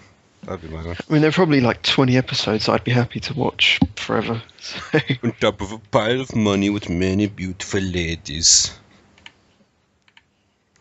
Thanks for that, Alex. Just check. Email from Scott, who says... They were home, so I left a message. That's right. That's it, Don. This is Brodka. Yeah, Don Brodka. This is the greatest scene in the history of television. I just love that story that they told on the director's commentators that he didn't get that joke. Yeah. Scott says, with Jeff Jarrett's announcement that he's going to make an announcement about his new wrestling project after WrestleMania, is that going to be another announcement? About another announcement? I don't know. Do you think it'd be better for him to start a new company and do all the work from scratch? Or do you think he'd be better off finding an existing group that has talent to try and lead them to a better future? If he starts new, he has to come up with all the talent, equipment, etc. If he buys an existing company, he gets a talent fan base, but has to deal with a fan base that may not want him around. Each has its advantages, but I'd like to hear what you think. Or who could he buy, really? I mean, what's this? What was the question? Sorry, I didn't catch. If Jeff Jarrett, is it better for him to start his own promotion or buy an existing one and build it up? Start his own one. Yeah, if you buy someone, if you go with the logic of such and such a promotion has loyal fans already, I'll buy them. If you bought, for example, just off the top of my head, PWG, the second you change anything about that formula, the fans will turn on you and you've got negative stigma right away. So just start from scratch. The thing with something like PWG as well is I don't think they have wrestlers under contract, do they? Yeah, it's not really anything to buy, so. So I mean, Yeah, that was just an example. The idea of having a brand that's beloved. yeah. It's like, I mean, we've seen that already with Ring of Honor. It's been changed so much over the years that people sort of watch it out of habit, but all they do is complain and talk about how it's not what it used to be. So I think you're better. And then you have stuff like TNA, which has terrible brand recognition, like negative PR. So I would start from the beginning. You know what I mean?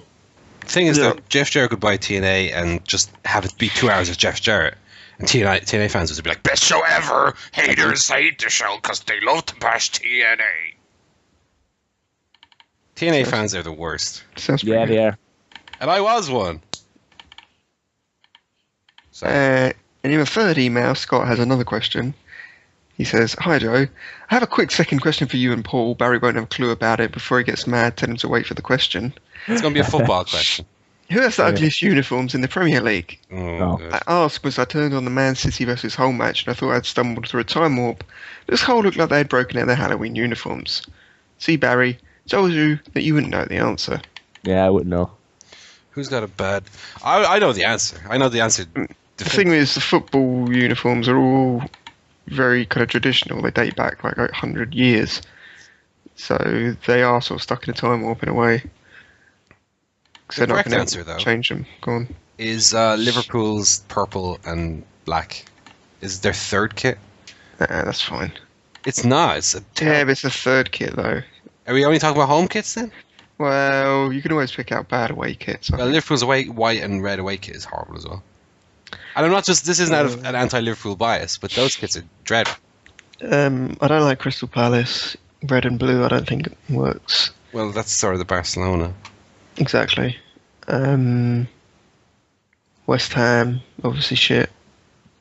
The rest are all fairly generic, just blue or red. I'm going to try and get an image up here with all the current big home kits.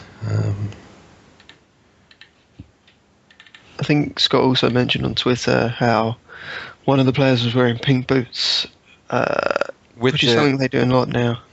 Yeah. Well, the thing about Hull City is from next year on, they're going to be called the Hull Tigers, Hmm. which is why they have the striped kit. Although they didn't have a striped kit last season, I think. Didn't they just have a plain orange or gold kit?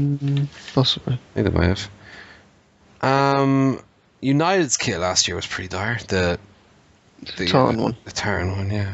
The gingham, Hmm. it's called. I've always liked Blackburn's kit for some reason. I like that blue and white. Dear. Yeah. No, I hate it. Okay. Who do I like? There are many great kits I'd point to be honest. What year are we in? 2014. Okay. Premier League kids 2014. I think they always play it quite safe because obviously they shift a lot of replica I shirts. don't like so- Fulham's kit this year either, with the big black triangle in the centre of it.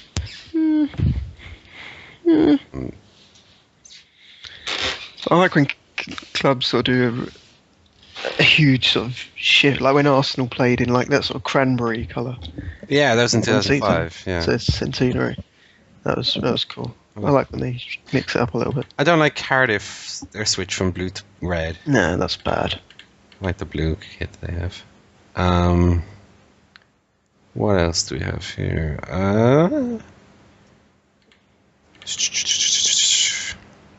That's about it. Hull's one, yeah, as Scott said. Although I don't necessarily hate it that much.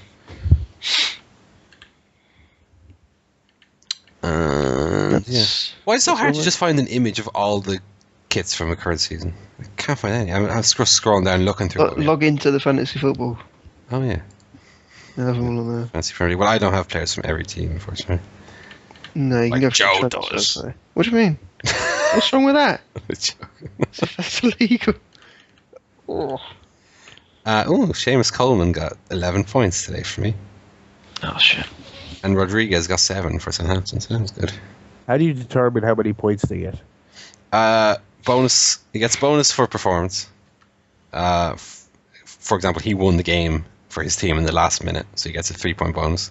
And he scored a goal as a defender, gets 6 points. And he played the full game, so he gets 2 points for 90 minutes. I don't like Liverpool's home kit either, with the little dicky bow on the front. So all Liverpool kits are pretty bad. Although I thought their home kit was really nice last season.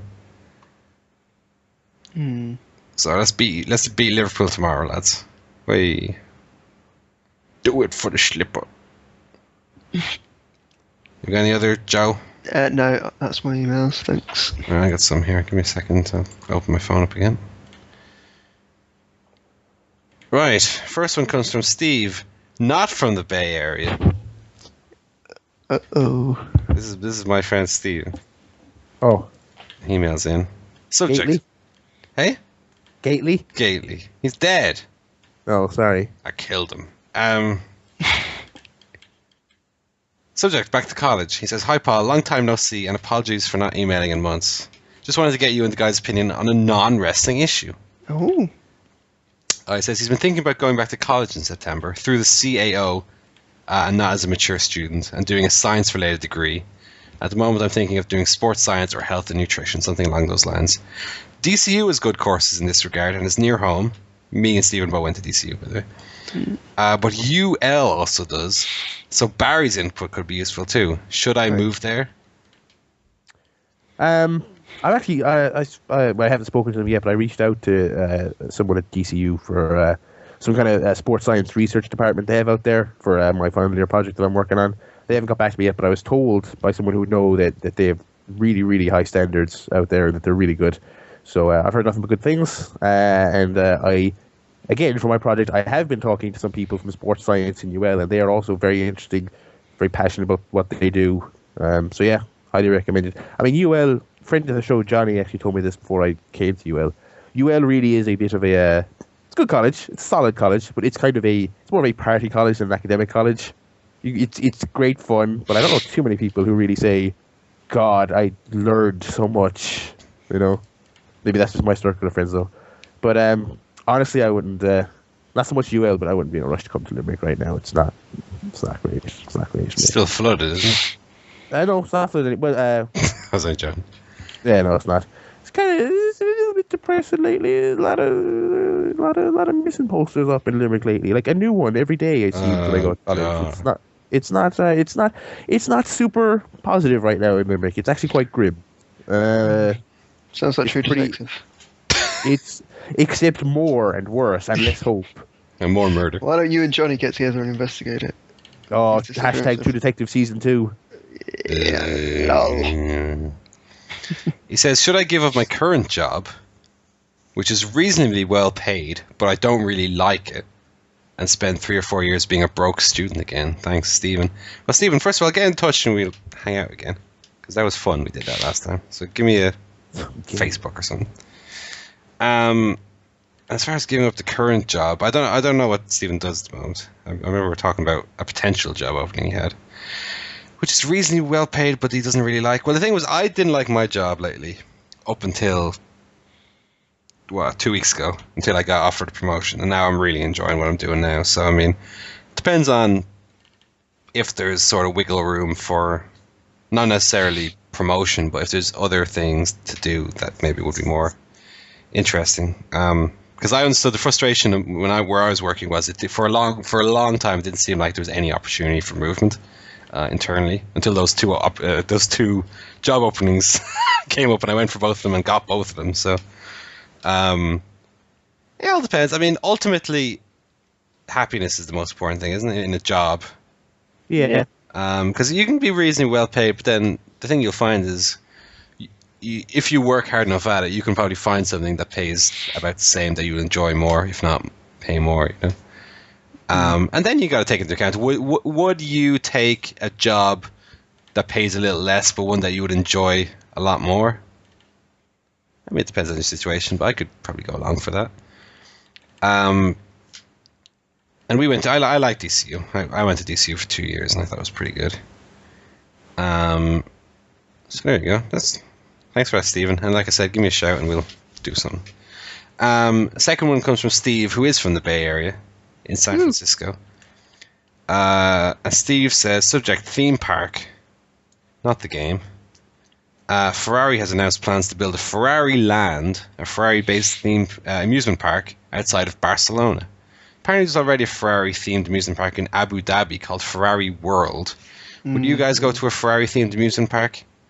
And presuming you could build a theme park, what would the theme of the said park be? Wrestling. I was going to say wrestling as well. Wrestling or Simpsons. They're the two things I like.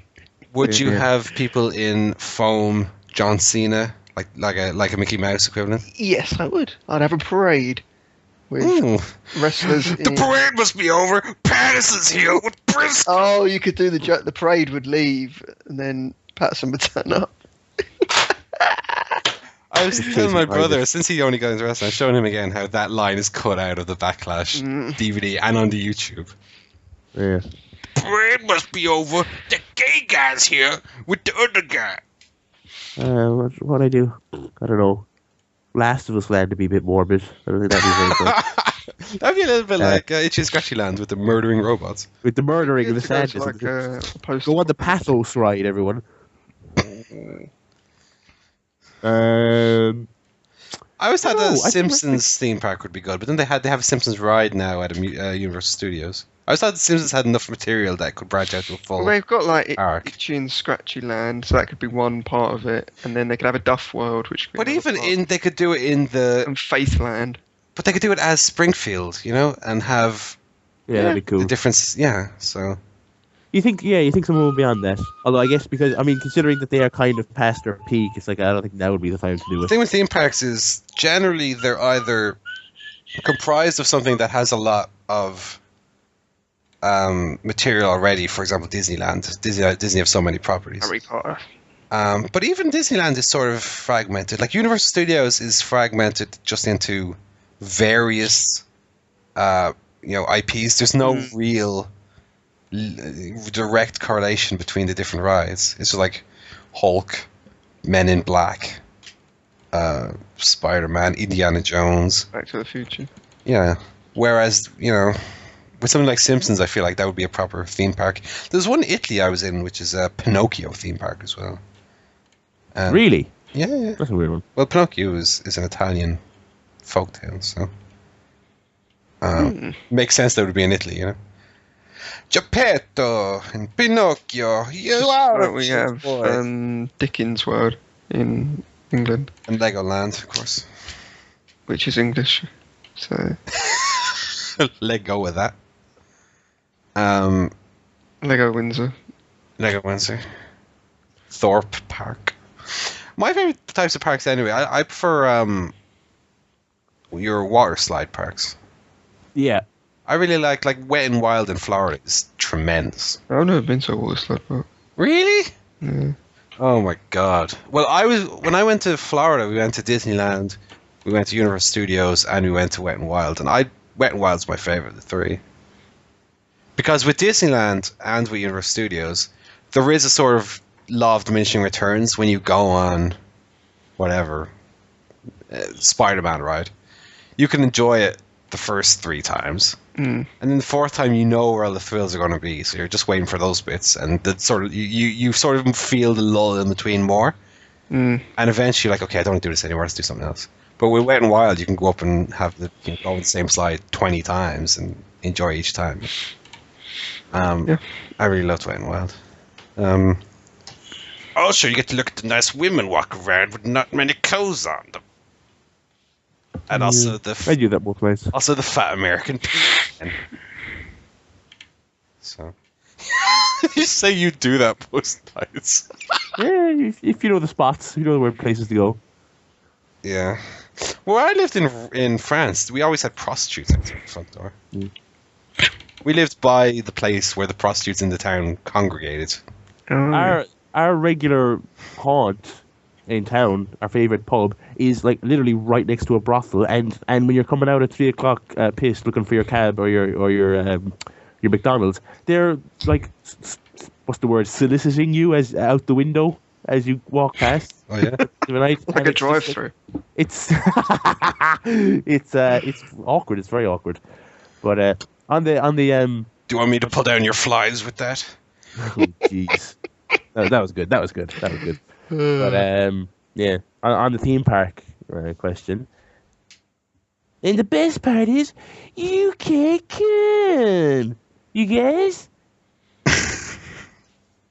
Is that Casa Bonita? No, that was at Cartman Land. Oh, Carmen Land, of course. Jesus. Casa Bonita is a restaurant anyway, I think. Isn't it? Yeah, that's another very good episode. They're both very good episodes, actually. And of course, Itchy and Scratchy Land. Bart's dead! Seriously. Good. I think that's probably the quote that I've used most from The Simpsons in my whole life. What? I'm dead serious. Dead, yeah, okay, yeah. About going to Itchy and Scratchy Land. Yeah. Although I've started saying something lately. I don't know what it is now. Yeah. I have this new catchphrase I've been using, but I've already forgotten it. So that's a non-anecdote there. It stinks. Oh dear. And I also thanks for that, Steve from the Bay Area, by the way. Good Stephen emails this week. And the last one comes from Scott, the boy McAvoy. He says, subject, more swerves on the Shield. Hello, Paul. With the events of SmackDown, where the Shield turned on Kane, do you think that WWE is trying to swerve the fans on the breakup that was teased, or do you think the plans have just changed, and the Shield will be staying together? Well, obviously I've not seen SmackDown, so I don't know what happened. But I think they're dead set on having Roman Reigns break off from the Shield. Whether the Shield themselves will split like 3 ways. But I think the Shield are so over at the moment as the baby faces. I mean, it's a real shame to split them up at this stage. It really is. I didn't see them myself, but I think I believe they did something. They laid out Kane. I think they came off like big baby faces. Well, that's the thing. I think the Shield as a unit could be really over as baby faces. You know? Yeah. I feel like over the summer they could have, if they hadn't hotshotted the Wyatt's angle for that 1 month, I feel like that could have been a feud they could have taken over the summer, like, you know, especially if they had put the Wyatts big over Cena. And also, it would make it easier, I think, if they were face, for them to then turn the other two on Roman Reigns and for him to break out as the big face star. Yeah. So, It's just in retrospect, even though the matches were so good, and don't get me wrong, those 2 matches were fantastic, it just feels like such a waste of Shields and the Shield and the Wyatts. Like that could have really been a big thing over summer if they had the Wyatt screw Cena at Royal Rumble, and if they had slow built a Wyatt Cena to build to WrestleMania, not only could that match have been bigger than it seems like it's going to be, because that feud was blown off for a month, and then Cena just arbitrarily this week goes, you know what, Hulk? Screw your stupid Battle Royal. I'm fighting Bray Wyatt. Which is the wackiest match setup since Undertaker set up a Fatal 4-Way to fight him at WrestleMania. If they had built slow, maybe they could have done a tag team elimination chamber or something with Cena and someone against the... Well, I don't know what they could have done. But to slow build a Cena-Wyatt feud over 3 months, have the Wyatts go over maybe, Cena take a month off or something, and then have the Wyatts against the Shield after WrestleMania to build to SummerSlam or something. That's maybe the way I would have gone. I think that would have been had 2 better feuds from it, and everybody would have been better as a result. But the fact that they had 1 month of Shield Wyatts and just that's done, and then they just arbitrarily came back to Cena and Bray, it just feels very haphazard, especially when you take into account that they had that Daniel Bryan Wyatts thing for like 3 weeks. Like, what was the point of that now? In retrospect, well, because Bray probably Wyatt, going in a different direction. Bray Wyatt beat Daniel Bryan at Royal Rumble again in a great match, but now like Daniel Bryan is now going for the match at WrestleMania. Like it feels like they even up until Royal Rumble they didn't have that. And of course, CM Punk was there at the time, of course, to take into consideration. But it feels like they didn't have that confidence in Daniel Bryan at the time that they suddenly now are like, you know, pushing him with all this, like with the memo that he's going to be one of the big stars of the coming year. It just really makes you realize how thrown together a lot of this is, which is to the detriment when you have something like Shield and Wyatts that gets blown off in a month, that where you could have had like 3 pay-per-view matches out of that, with maybe one that'd be like a gimmick, crazy tag match, you know. War games. Scott also says in a non-wrestling item, this is exclusively for me because Joe and Barry hate this kind of thing. But he says, now that Johnny Hendricks has made weight, who do I think will win the title at UFC 171 tonight? Unless you end up recording on Sunday, in which case, what did you think of the fight? Thanks again for the entertainment, Scott. It was shit. Shut up, Joe. UFC 171 is going to be a great show tonight, by the way. I'm really looking forward to it. I'm going to mute Joe's microphone here. I actually don't have the ability to do that. I was just hoping that Joe would think he was muted and not speak for like a minute. I think Johnny Hendricks will still win. There was a big controversy yesterday where he didn't make weight for the title fight, and then he had an hour and a half to cut a pound and a half, and he did do it in the end, so he made weight in the end. He weighed in today at 195 pounds, so he's put on 25 pounds overnight, which can't be good for your kidneys, probably. How's that even possible? Well, they cut this weight in the night before, so they completely dehydrate their bodies, and they have no food in them, so they can hit the scales at that time, hit 170 pounds, go back, hydrate themselves, eat a load of food. So he's 25 pounds. He was 25 pounds heavier this morning than he was last night when he weighed in. Jesus. Which is almost 2 stone for those of us who still use stone to measure. So I think he'll still win. I don't think he'll be too effective. I think he's the better fighter anyway.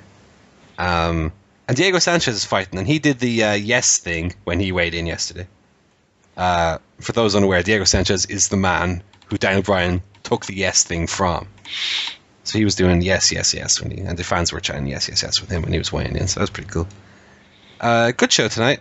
My picks for Scott are going to be OSP, Jake Shields, Diego Sanchez. I'm going to pick Tyron Woodley to beat Carlos Condit, although I think Condit is the better fighter. That's my wild pick. And then Hendricks to win the welterweight title tonight. Who's your pick, Joe? Hendricks or Lawler? I think Lawler's he's gonna pull that strap down. He's gonna pick up. I was gonna say Lawler is 60 years old and he has a heart attack. Gracie. There's no Gracie fighting tonight, unfortunately. Rubbish. Not even real fighting then. No Gracie. So thanks for that, Scott. Thanks for your email, and enjoy the bloody fights yourself. It'll be a good show, except for that Jake Shields fight, which could be a stinker. I think all the rest will be good. So that's all the emails. Do you want to talk about lockdown? No. Well, yeah, I guess. Lockdown was okay. People overreacted to lockdown because, did they? admittedly, the 2 endings were dumb of the 2 main events. Although, having watched clips from Impact, I'm less upset by the Joe Magnus angle. It is very wrestling-y the way it was done. I think it could have been handled a little bit better. For those unaware, what happened in the Joe Magnus main event, which was for the TNA World Title, on their biggest pay-per-view event of the year, Lockdown, not Bound for Glory. One of them, yeah. Well, biggest is relative, isn't it? I mean, what? 100? It's all within the TNA realm, so it's like whatever. Their biggest pay-per-view event of the year, making a gross total of $2,000, which we can pay Kurt Angle for 2 minutes work. Yeah. In the Joe Magnus main event, the Joe Magnus main event was submission or knockout only rules. So of course, Joe was about to win. He had Magnus in the Kikina clutch, rear naked choke. And then 1998 happened. And then you could see this blade come up through the ring canvas and slice along. This was on camera. It wasn't like it was cleverly hidden, because this is TNA, of course. You can see the blade come up and slice the canvas. So even that was like, forget the magic of wrestling. This is like having a bloody buried live match where the camera is looking in the grave as the wrestler rolls out through the side tunnel to safety. So you can see the blade come up and cut through the ring apron. So you know something dodgy is going down. So this fat hand comes up through the ring, okay, and is just waving around aimlessly. Joe sees it, and Joe has to sort of almost guide the hand to his own face. And then he gets very slowly dragged through the ring. He almost actually crawls. The hand doesn't have enough power to drag a giant man like Joe. So Joe basically crawls and very comically falls through the ring with his legs up in the air, like he's William Regal taking a tombstone. legs spread all over the face, big fat legs, and he slides down through the ring. He's gone for a good minute. In fairness, I think Magnus's facials were very good here. Magnus's look of frightedness was very good. And he sees Joe. Joe reappears then, okay? All bloody and rolling his eyes up like he's the Undertaker. In fairness, he's got the same haircut as the Undertaker. This is like back in the day where you'd watch a video that was initially recorded on a square television on a widescreen television. That's what this is. Samoa Joe to the Undertaker. So Joe comes up and he's all angry for some reason. We don't know why. He's kicking something under the ring. So he gets up and starts going towards Magnus like he doesn't know Abyss is under the ring. Yeah. Like he's just forgotten. So he goes over, he's got Magnus in the corner. He's choking him with one hand. Completely oblivious to the fact that Abyss has now climbed out of the ring. Yeah. Even though he was just in there fighting Abyss. Yeah, he was just in there with him, yes. He's already forgotten. Joe, by the way, working in a shirt, of course. Yeah. And then Abyss comes up, and Joe has his back turned to Abyss, even though he knows Abyss was just there a second ago, dragging him under the ring. And Abyss hits him with his stick, his Janus nail board. Yeah. And Joe takes a big bump off that. So this is the same stick that was used to murder Rob Van Dam in the summer of 2010. Yeah. If you remember that nonsense. So Joe then takes the saddest, fattest black hole slam I've ever seen. It was almost less a black hole slam and more two fat fellas falling out of a club having a fight. Abyss, when he used to do the black hole slam on guys like AJ Styles, would get like a rotation and a half in. So it would be like a 450 spinning slam. With Samoa Joe, I swear they went 20 degrees and just fell down. It didn't even look like a wrestling move. It just looked like two fat fellas just falling down. At which point, Magnus put Joe in the choke and got the win. So that was very poorly done, TNA. That was bad. The match up to that point was fine. And then they had Lethal Lockdown with Team MVP against Team Dixie.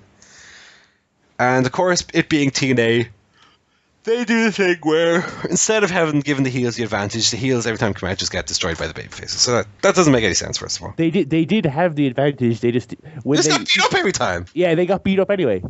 Yeah. So, yeah. And then Jeff Hardy is not allowed in the building. Why?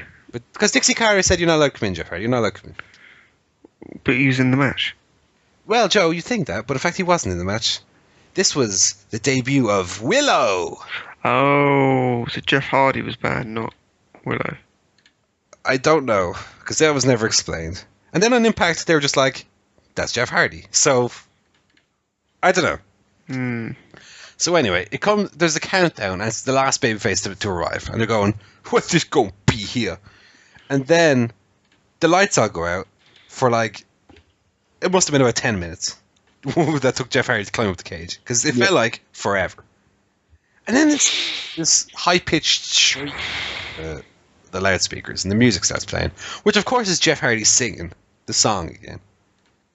Jeff Hardy is TNA's Jim Johnson, where he just has to make all the theme songs himself. And he's on top of the cage, dressed as Willow in these wacky black pants.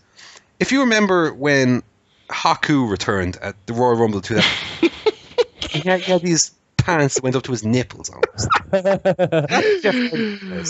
Oh god! These wacky pants with a big cummerbund, and he's wearing Ultramantis Black's mask, and he's got his hair dreadlocked, and he goes right into the camera. So he jumps off the cage with this big splash, right? And there's 4 men to catch him. And somehow between them, none of them catch him. And he just lands splat in the center of the ring. That was brutal. And then he starts running around and dives right into the side of the cage where there's a cameraman. And there's the big hole in the cage. So he's looking through the cage at the cameraman. But the camera hasn't... The director's not changed the camera angle quickly enough. So you have Willow is talking into the camera, but we don't hear half what he says because the camera change hasn't been done quickly enough. And then he goes, and that's what Jeff Hardy does now. And he's just this wacky Willow character, which is the lamest name for a character since Suicide, for sure. Willow. Willow is a character from Buffy the Vampire Slayer who was portrayed by that girl from American Pie, whatever her name was. Alison Hannigan. Yes, Alison Hannigan. That's what I think of when I hear Willow. Or that midget, Warwick Davis. Because he was in that movie Willow. Oh, he played the little bear. Willow does not strike fear into the hearts of wrestlers. The name Willow does not keep wrestlers up at night because they're having to fight Willow the following day. Willow is a name that a butterfly would have. No, there's Jeff Hardy, to be fair. Yeah, but that's a person's name. Sounds like it works in accounts. So Willow debuted, and ultimately what happened was, as soon as Willow came out... Not like Jeff Hardy. The cage starts coming down. The top of the cage. Because the match doesn't even begin until everyone has arrived. So in the opening 20 minutes, there's no point to it, because the match hasn't even started yet, officially.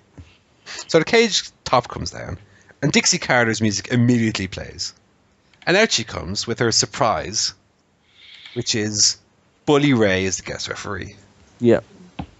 So Bully Ray just then comes down very slowly, referees the match, completely normally, until, well, not completely normally, because he throws a table in the ring for some reason. So Bobby Roode's going to throw MVP through the table. And Bully Ray just steps in front of him. And instead of just throwing MVP through Bully Ray and the table, he very carefully puts MVP down and says, "What are you doing? What are you doing?" Starts shouting at Bully Ray's face. And so Bully Ray gives him a rock bottom. Mm-hmm. And then MVP does the clumsiest looking shining wizard thing, whatever it's doing. It looked terrible. And he gets the win. And then, an hour later, Bully Ray powerbombed Robert Roode to the table. And that was the main event, and that was not good. That was not a good match. Also on the pay-per-view, Bobby Lashley came back with engine music.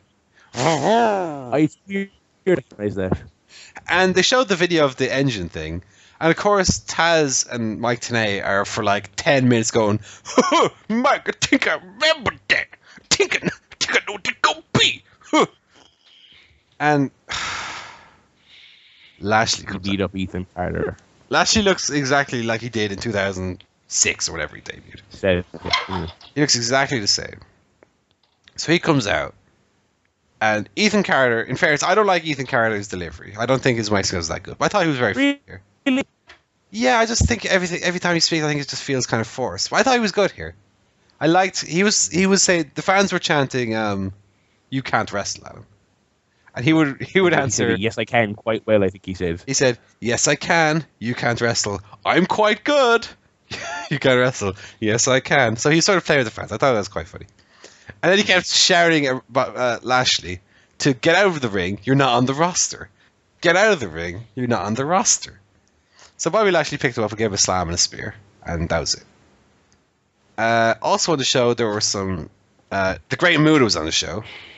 Yep. Who, I'm amazed he can walk. He must just be in constant pain. He's the most awkward-looking wrestler ever. Yeah. He moves so weirdly. It's as if he's bow-legged and he just has like his hips fused, so he can't walk properly. And he threw... I mean, I don't know whether it's even fair to say horrible drop kicks, because I've not seen enough of Muta to know, is that his style, or is he just like crippled almost? He's just old, I think. So Muta and Sonata and Yazoo. Yeah. They toned down the Japanese-ness of the names for their audience. Yazoo, I drank one of them the other day, Mike. Yeah, I was going to say, Taz basically just milkshaked it up on commentary when it came to Yazoo. Yeah, that match. I saw him Let's Supermarket yesterday. cut to the chase here because we've been going for 2 hours and we're still on the particulars of lockdown. Sam Shaw and Ken Anderson had a shit match. Yeah. Sam Shaw, I think, is stupid. He threatened to. This is the second match of the show. He threatened to kill himself by jumping off the top of the cage. That was good. Just let him do it then. Just let him do it. Yeah, the women had a good match, I thought. Yeah. It's alright. Gail Kim was, yeah. Madison in a Gail Kim. That wasn't my impression of me and Gail Kim, by the way. That was just I misspoke for a second. Okay, what else? There was Manic against T Grey Uno. T Grey Uno. That was good, but it had no heat. Most of the things on the show had no heat. It's because there's no fans in the building. There's no fan. Yeah, there was 1,500 people there, which is really embarrassing. They did like 6,000 for lockdown last year. They did 3,000 for that show in Dublin. They did. In the arena. So things aren't really great right now. TJ Perkins had some quite annoyed tweets after the fact. He's talking about how he gets booked once a year. That's good that he can get Wi-Fi in Dixie Carter's car, though. Yeah. So that happened, and I think that's everything of note. The Bully Ray thing was so stupid because he's a face now. I don't think you can really turn him face again after he did the whole speech about how he was a fake baby face for 6 months and he worked everyone and he's a genius heel and all this. But the thing is, the logic is that MVP paid him off, right? Oh, okay. What a babyface reason. Yeah, what a babyface thing to do, yeah. Both on MVP's part and on Bully Ray's part. Yeah. The reason he turned face was because he was paid more money. Okay. So that's lockdown. Let's speak no more of it. Yeah, that's just... What's the news? What happened in the news this week? CM Punk's going to be on The Talking Dead on Sunday. Okay, so he's gone from one shite show to another. Yeah. I think he's not going to say anything of any note. I don't think they'll ask him anything of any note. He's still not tweeted since. Yeah, well, he's not a fool, you know what I mean? He's probably embargoed. He's not going to say anything mad. Yeah, we'll see. I don't expect much to come of that. It was quite enough week for news. There was a weird rumor that was basically just started by Chinese whispers that said that AMC was interested in buying WWE. Right. That was nonsense. Obviously, it was just people who don't know how wrestling works misinterpreting news that AMC is in talks with them for the rights fees for Raw and SmackDown. Mm-hmm. But yeah, that's not the same thing as buying them, obviously. Davey Richards buried ROH in an interview. And WWE, I believe, as well. No, he was nice about them. I was. I think he was saying though that he's happy that he wasn't signed to WWE. He said he's happy he's in TNA, but he said he really enjoyed. He was in Billy Gunn's advanced class in NXT. He said it was really good. He liked the facility. He liked the people. He said that everyone's walking on eggshells there though, because they kind of know if you don't make it there, you know, have a whole lot of options. Go to TNA. Yeah, well, he can, but I guess in WWE they don't see that as an option, which is probably fair. Yeah. They buried ROH, said the booker is completely incompetent, said the owner doesn't know anything about wrestling. You know, he completely buried him. Yeah. Brittany debuted in TNA. Garrett, what's her name? Santana Garrett, I believe. I don't know anything about her. She's a quite attractive female with some quite large boobies.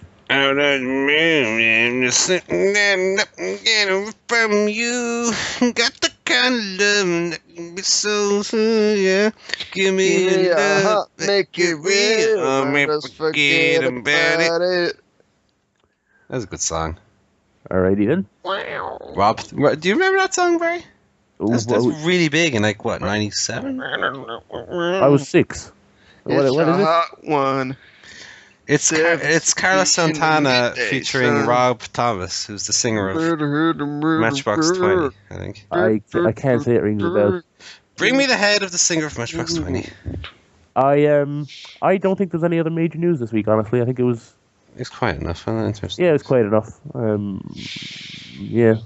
Okay, well, let's just go right to Who Won the Raw. That Scooby-Doo film came out. Oh, came out? Yeah. I'm going to download that right now. Apparently, it looks silly, but yeah. And Scooby-Doo. Let's see if it's available for download. Sin Cara is like all over it. It is! You can have it 720p. Okay. Matthew Lillard is still doing the voice of Scooby. He does the voice of Scooby-Doo on We can get Robot on. Chicken. And John DiMaggio does the voice in it. He's the voice of Bender from Futurama and Jake the dog. Who is he in Scooby Doo? I don't know. The Scooby-Doo, probably. Ricky. John Cena. I'm actually going to download this and watch it. I'll review this next week, okay? I've seen some things. But it looks completely preposterous. It's like set in like WrestleMania town, so Vince McMahon's face is on every fucking shop. Really I'm weird. going to download this after the show. I'm going to watch it. Anyway, yeah. So that was news. Who wants to do Raw? Who saw Raw? I think we also... Joe, did you watch Raw? Yeah, I did watch Raw. Oh my god. Progress. What did you make of it? Not bad. Well, the segment the world is talking about is this yes. The Yes movement. The yes movement segment. What did you think? Pretty good. I like the idea, and I think Triple H and Stephanie were really good in their respective roles. Mm-hmm. Stephanie's Karen Jarrett screaming is not my favorite thing in the world. I do think she's doing quite well lately, though. I always liked Karen Jarrett, though. I thought she was good as a heel. She's good as a heel, but it's a lot to take in. But yeah, I thought Triple H's freak out was really good. I mean, I think he nailed it. Talk about Chael Sonnen gave out Stephanie McMahon's phone number. Those damn UFC fighters, what are they like? Yeah. The thing about this... I don't know. I wasn't a big. I thought the whole thing was very staged, which was it was just the nature of it. But it was fine. I like the idea that his fans overtook the ring. It was cool. I thought It would have been nicer if they looked like real fans. Sure, but I thought it was a really good. I thought it was a really good visual. Anyway, I mean that's the kind of thing that'll look really good now in video packages for WrestleMania. It reminds me of when they had R-Truth go and confront one of the little Jimmies, and the whole family were all wearing exactly the same John Cena t-shirt. Yeah. Why? It just looks stupid.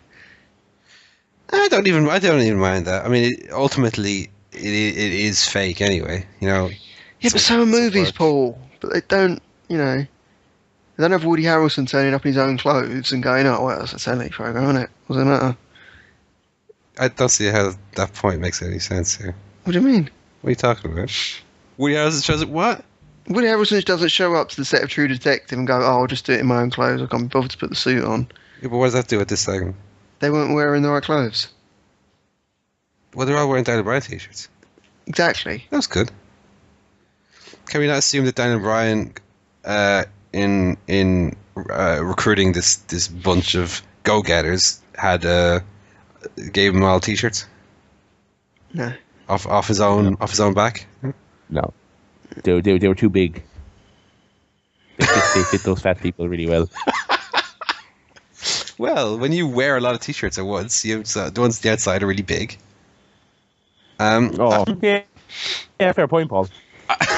Or when you're me, the first layer. I liked the segment. I mean, I didn't feel like it was too hokey.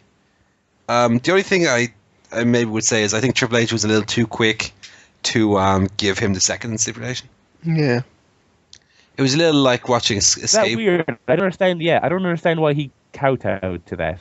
But I guess the whole point was they were in the ring, so they had to. It was a bit like watching Escape Plan, where Arnold Schwarzenegger's character, like Sly Stallone's character, would ask Arnie to do something, and Arnie would go, "I'm not doing that," and Sly would be like, "Will you do it?" And Arnie would go, "I do it for you." He's very easily coerced in that movie, and I felt a little bit like Triple H was too quick to go, "You get everything you want, you get it." I mean, I think maybe if Brian had to put up something of his own, yeah, his career. I don't know about the career. The career has been done to death. Maybe something like His wife. Triple H. I'll take them both. I'm hardcore. I don't know. I just feel like Beard. I don't even know about the beard. Maybe the beard. That'd be too common. That's like a joke stipulation, though. Yeah. I don't know. Even something like, if Daniel Bryan loses, if he wins, he gets a title shot at WrestleMania. If he loses, he can't even get a title shot for a year or something. because I just feel like Triple H was too quick to give Daniel Bryan stipulation without anything in return. You know, for someone whose character is the cerebral assassin, it was a little dumb. You know, Maybe he believes that there's no chance of Bryan. but winning. even if he believes there's no chance, why give him this? Like you give him the match, okay, fair enough, and he thinks he's going to beat him. But when Daniel Bryan just goes, "Oh, I also want this. If I beat you, I get a title shot." I mean, wouldn't Triple H say, "Okay, I'll give you that, but if I beat you, yada yada yada," as opposed to he was in a rage. yeah, but even so, He had a rage on. Rage on is that if what happens if John Cena goes blind?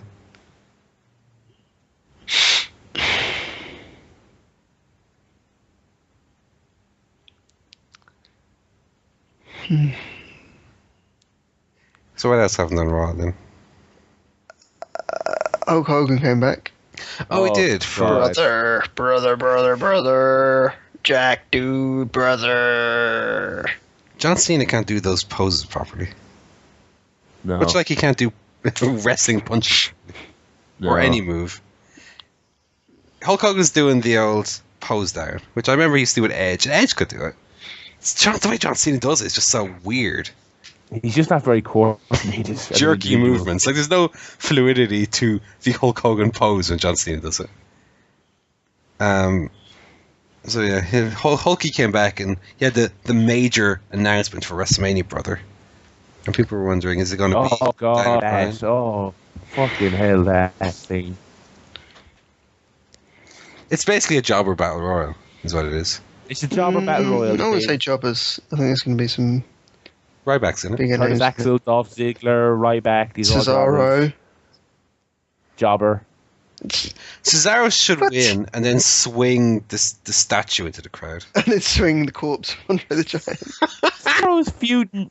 Oh my god, Cesaro was feuding with fucking Jack Swagger. Yeah, but he just beat Orton and went all the way with Cena and main evented Elimination Chamber. I guess. I think he'll win. Which should be good. He'll be a solid pick.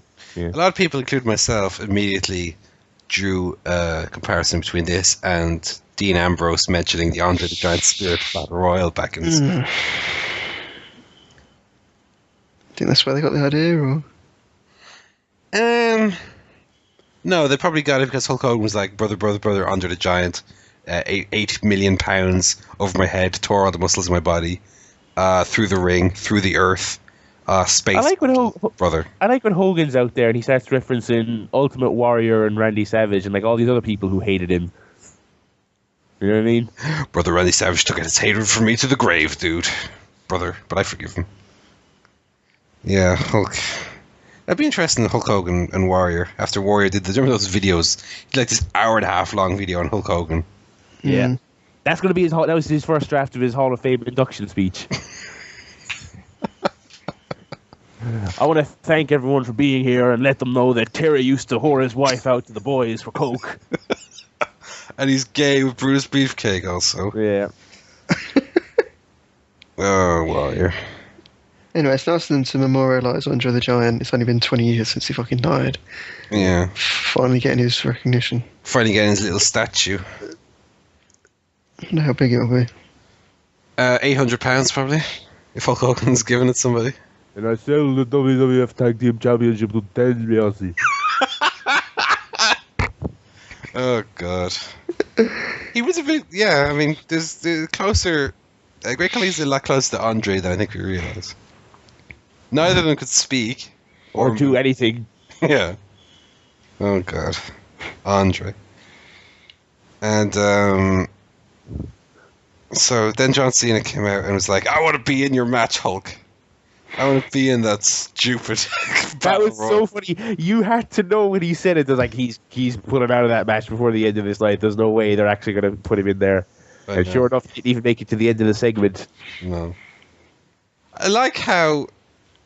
I mean, it almost is ruining the whole Wyatt feud. That Cena, after being screwed out of the title twice, Still doesn't give a fuck. attacked and had his knee torn to shreds, allegedly in storyline, by the Wyatts. Injured repeatedly, screwed out of the title twice. And he's like, I want to be your Battle Royal Hulk. His prerogative is still to come out at the opening of Raw. Wow, wow, wow, wow, wow, wow. But then the Wyatts interrupt and they're like, "You're fighting me, Cena." He's like, "Oh yeah, sorry, my bad."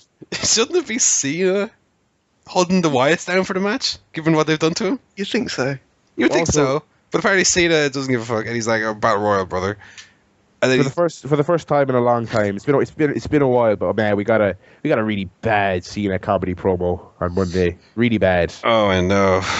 Quite annoying. Not really just joking about Wyatt, not taking him seriously. So not only did he bury Wyatt by completely, forgetting about their match in favor of this wacky battle royal, then Bray Wyatt comes out and Cena's like, "You're a hillbilly looking like you just came down from what's the song he did? He did down Margaritaville. I'm gonna shake your salt." It's like, you're a fucking idiot, John Cena. This is why everyone hates you. Also, because you're bad wrestling moves. God, it was painful. It was painful to watch. Cena's comedy. Oh my god. And the thing is, I believe Cena IRL is quite a funny man. But he cannot show it in the wrestling because when they write jokes for him, first of all, the jokes are never any good. And his delivery is so wooden. Oh, God. Especially like the references, Margaritaville. Of all, really? That's... Of all the things about Bray Wyatt, I mean, fair enough, you can crack wise about Bray Wyatt without burying him. That's fine. Because Bray Wyatt is, I think, strong enough at this point. It's the same like the Rockies do back in the day. If the heel's strong enough, you can make wisecracks about the heel. The heel will act all outraged, it's fine. But... like Margaritaville, when did that song come out? Like the 70s? Yeah. I mean, of all the references to make, let's spell Margarita. Yeah, Margarita. Yeah, that always gives me trouble. Margarita. There's a H in there somewhere. It's a wacky H. Yeah, Jimmy Buffett's Margarita. Okay, it's a 1977 song. Yeah. Jimmy Buffett, I didn't even know that. By Jimmy Buffett from the album Change in Attitude. So there you go. But that's a winner. Yeah. So John Cena, I don't know exactly what that has to do with Bray Wyatt anyway. What's the point? What's the point of that? Yeah, I don't remember what the connection was actually. Now that you mentioned, I can't remember why he brought it up. Oh, I think he just said that Bray Wyatt was a drunkard or he was a hobo or that was the gist of it. Is he? He's got a beard. That's the joke. Yeah, that's the qualification. He's a beard. He's a hobo. I mean, the new face of the company also has a beard, and that's his gimmick. But anyway. Oh well. I have the Raw report open here as well. John Cena then beat Eric Rowan in a 30-second match, where I went out to the toilet, and I came back and it was over. Yeah, that's legitimately how quick it was. So I don't know what happened in that match. That's probably for the best. Yeah. Undertaker came back. Didn't do much. Just stood there in blue lights. Looked a bit like Silver Surfer or something. Stood there, all blue, like the Blue Meanie. I thought his segment with Paul Heyman was pretty good. I thought Heyman was very good. Heyman was excellent, man. Heyman is like the last 2 to 3 years he's been doing some of his best stuff ever.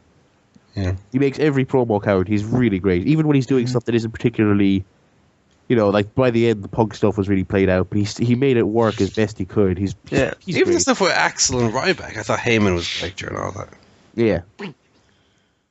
Started putting over how all the legends only have like 3 or at most 4 consecutive Mania wins and all this, and Undertaker has 21 and how impressive it is. It was just great stuff. Yeah. No Brock though. No Brock, yeah. It just seems weird that they have Taker come back for this and Brock come back for the Mark Henry segment last week. It's like they bring them in for the most menial segment sometimes. Yeah, I mean it's also probably because they've got the bones of a month left for the actual match, so early days. I feel like if they're going to bring Taker back, it should be for someone a bit more substantial than just standing in the ring, having Paul Heyman talk for 20 minutes, and Undertaker says 2 lines. Yeah. I mean, This could have been a segment with just Heyman. I mean, we didn't really need Undertaker to be there. Well, Undertaker can't stand out there for 10 minutes. It ain't 1999 anymore, Paul. It's not what it used to be. I've sit down. Mm. But even if they had, like, what they used to do with Taker is because I used to watch SmackDown a lot back in the day before I got Sky Sports. This is when Taker was still on SmackDown, not even when they had the separate brands. He wouldn't even be on all shows, but he'd have like a segment where he'd be from a graveyard or something, and it would still be an Undertaker segment where it would be something of worth. And now they're having him on the show doing nothing. It's just weird. Or even segments where he came back against Kane at WrestleMania 20, where he wasn't on the show, but they'd have a weird Undertaker segment every week where there'd be rain in the arena or the ring would move. I just feel like on weeks where he's not on, you could still do something Undertaker-y with Brock. Yeah. As opposed to Brock just beats up Mark Henry again every week. Again, yeah. Poor Mark Henry, fucking hell. We have an update from Ryback22 on Twitter. He says, was just kicked out of MMA class. Apparently power bombs are considered illegal during sparring. Go figure. I don't see how you do a powerbomb during sparring.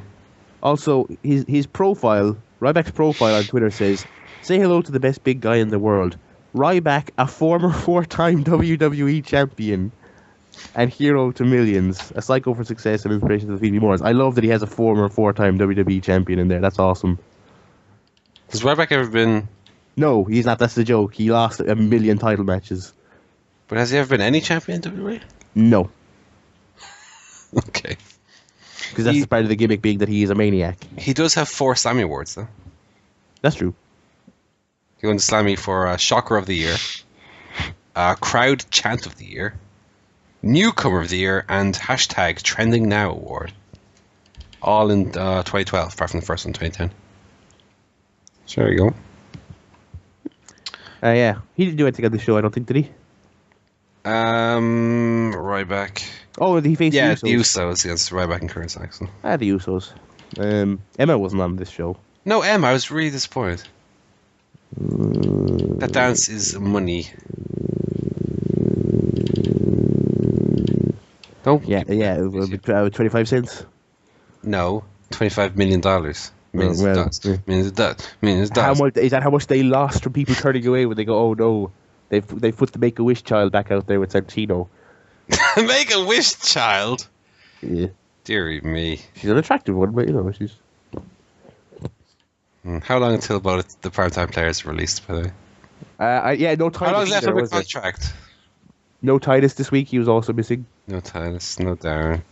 Maybe they were on Superstars or something. I watched the AJ Natalia match on main event. How was that? It was good. Good. Lots of people said it was good. It was good. But yeah, no primetime players. It's not like they didn't have time, Anyway, what did Cody and Goldust was very good as well.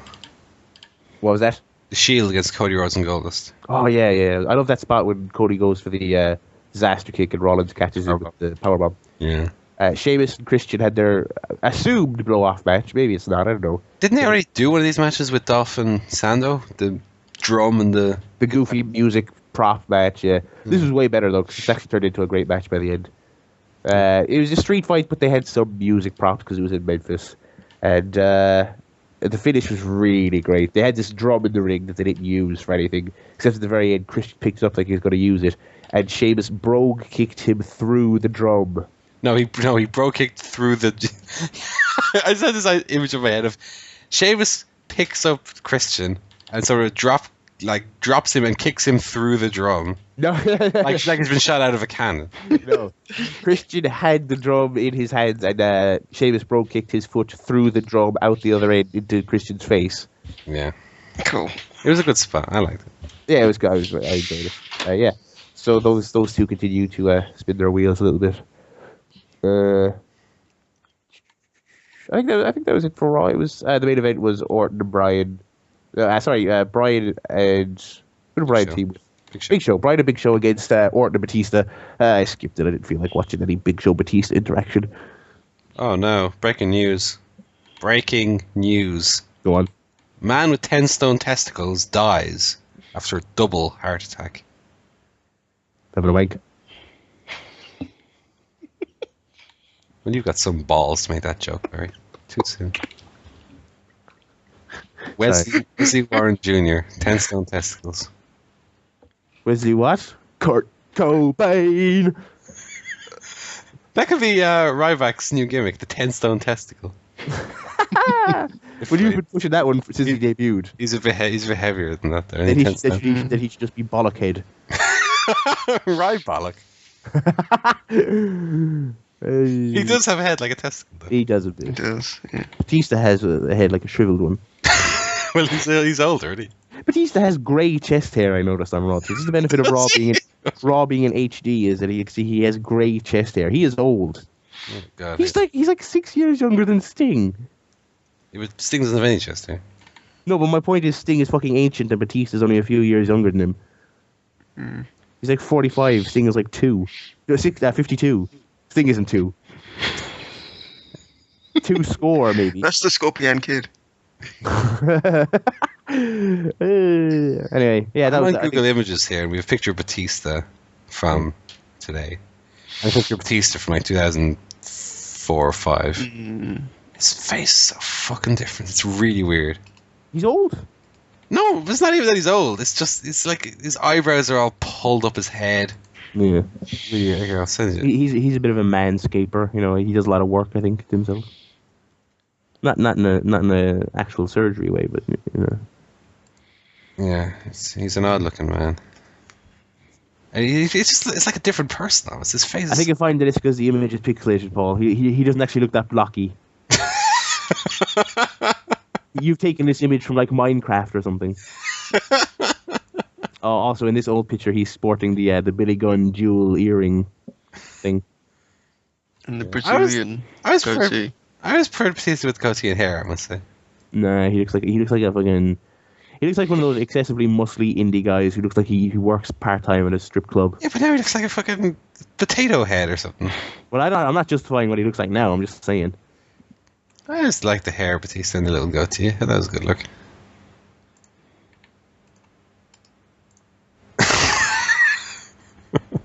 I like this came up as well when I looked up Batista. Oh, jeez.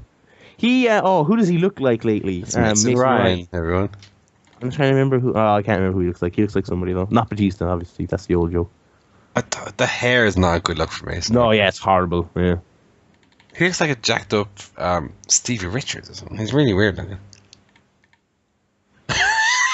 And if you look at this picture of Mason Ryan, Jesus Christ. his chest looks a bit like Homer Simpson's face. Hang on, I have to see this.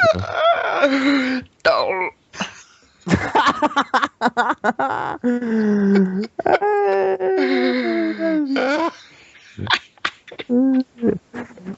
Oh, Mushy. Yes, hello. Why am I Mason Ryan? Oh, you like it, Mason Ryan?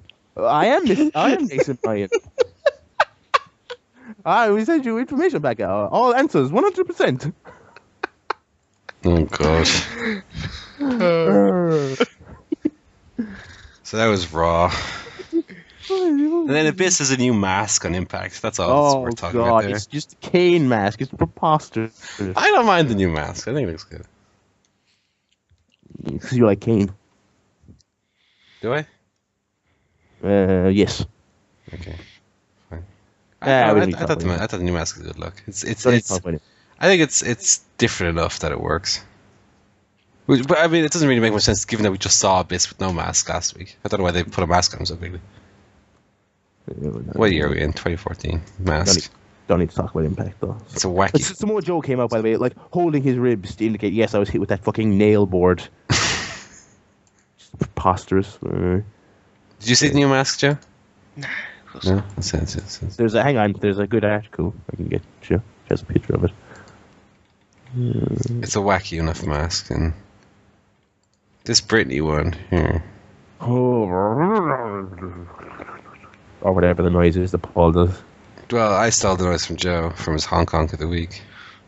She's one of those people with a gigantic enamel mouth. It's huge. She's a giant smile and big boobs. And also probably a good mind, Barry. Yes, and I'm not very hang on. She's quite talented. Good mind. Whatever your name is. What's her name? Woman. Good mind, woman. Good job. What is it? Brittany. Brittany. There you go. Brittany. She's got one of those TNA is now doing the old WWE thing of just giving their women like these generic one single name thing. Yeah. Anyway, there's a picture of the Abyss mask here. Everyone who wants to see it can go to wrestlingonearth.com and there's Impact in 5 pictures or less. Oh, I saw this. What's that one with Ken Anderson and the woman at the bottom? Or is it? It's not even one. It's like a mannequin. Sam Shaw brought a Christy Hemme mannequin to the ring, and it doesn't look like Christy Hemme though. It looks like that redheaded one. Well, it's when I say it's a Christy Hemme mannequin, I say it's a mannequin with a red wig. Okay. That Abyss mask. I enjoyed it. That Abyss mask looks like something off like a Power Rangers or something. It looks like Kane's mask. It's the red Gold Ranger mask. It's Abyss. The fat. I like this. I might rob this and add an image and make it my Twitter header. The one where it's just him saying, "I will do my best." Willow looks scary. Yeah, they did. One thing he was shown watching backstage all the time, and they have this weird filter effect where basically he and sort of the immediate area around him is black and white, but then sort of the further out in the frame you go, it's in color. That looks okay. It's creepy. I mean, if they're going for creepy, it's creepy. But I don't think they should be taking, theoretically one of their most popular baby faces and making him into a weirdo who lives in the rafters and cackles like a pedophile. He's got an umbrella too, which he used to hit Rockstar Spud in the cock with. And then he beat up the referee for some reason. Yeah. Oh, that was that. So that was Impact. Don't watch it.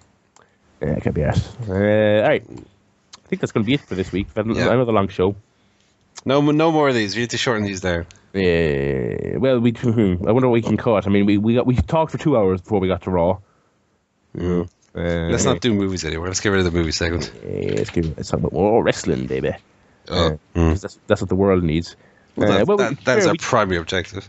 We talked for an hour about video games. And just for people who are Very listening, broadly, just for their minds, because what they want, I've been doing this entire show just sat in my underpants. Hello. Because clothes are overrated, so can't be bothered. With that in mind, that image fresh in your mind, folks, I'm gonna get the plugs out of the way, and I just want you to picture a little butt plug while you're also thinking of it. What? Anyway, ChairShotPodcast.com is where you go for all things CSP. Our episode archive is up there as well as the newest episode, and it's where you go, click that little email us button, and you'll be taken to a screen where you can email us. You can pick your host. You can enter your topic and you can tell us all about yourself. You can tell us your wrestling-related opinion or your non-wrestling-related opinion or question or whatever it is you have. We welcome all email types, as we've said before. Other than that, it's going to be ChairShot Pod on Twitter. It's going to be the Barry Lad. It's going to be Paul Griffin CSP.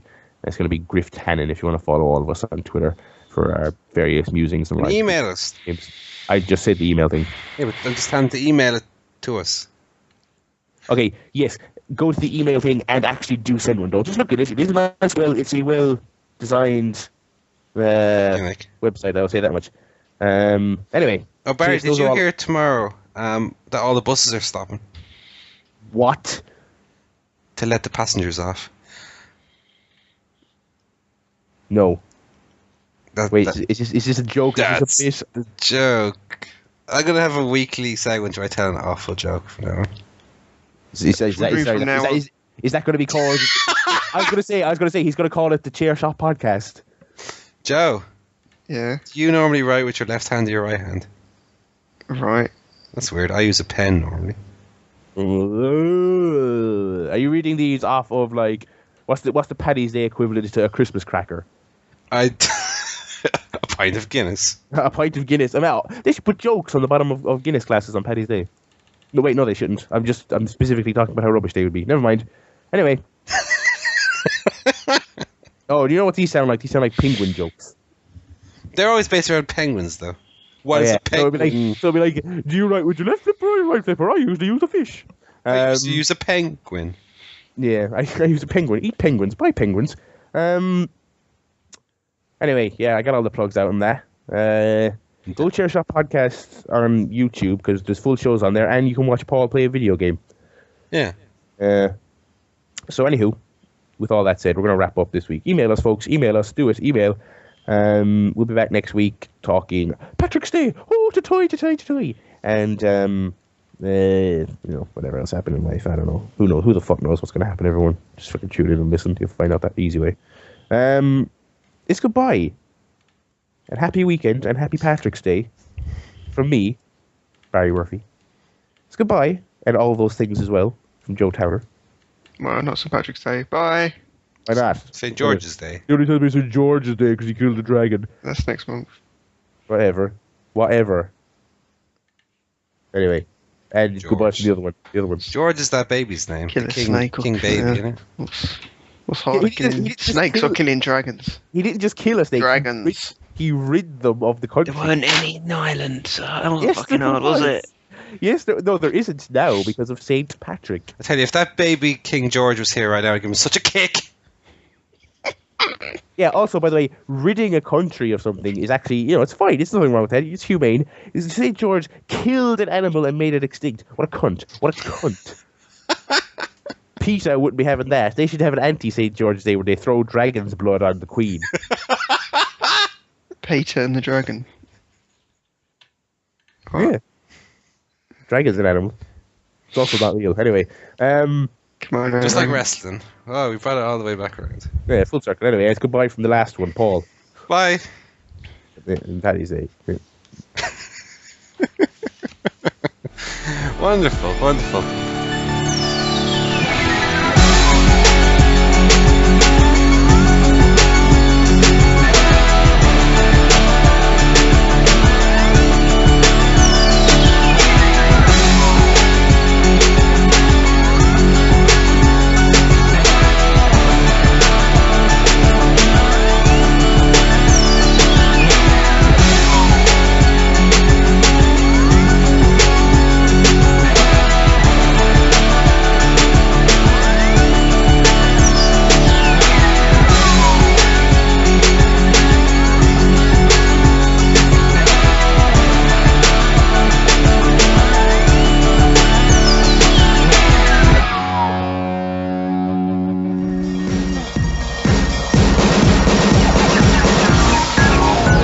This podcast was brought to you by loudyspeak.com.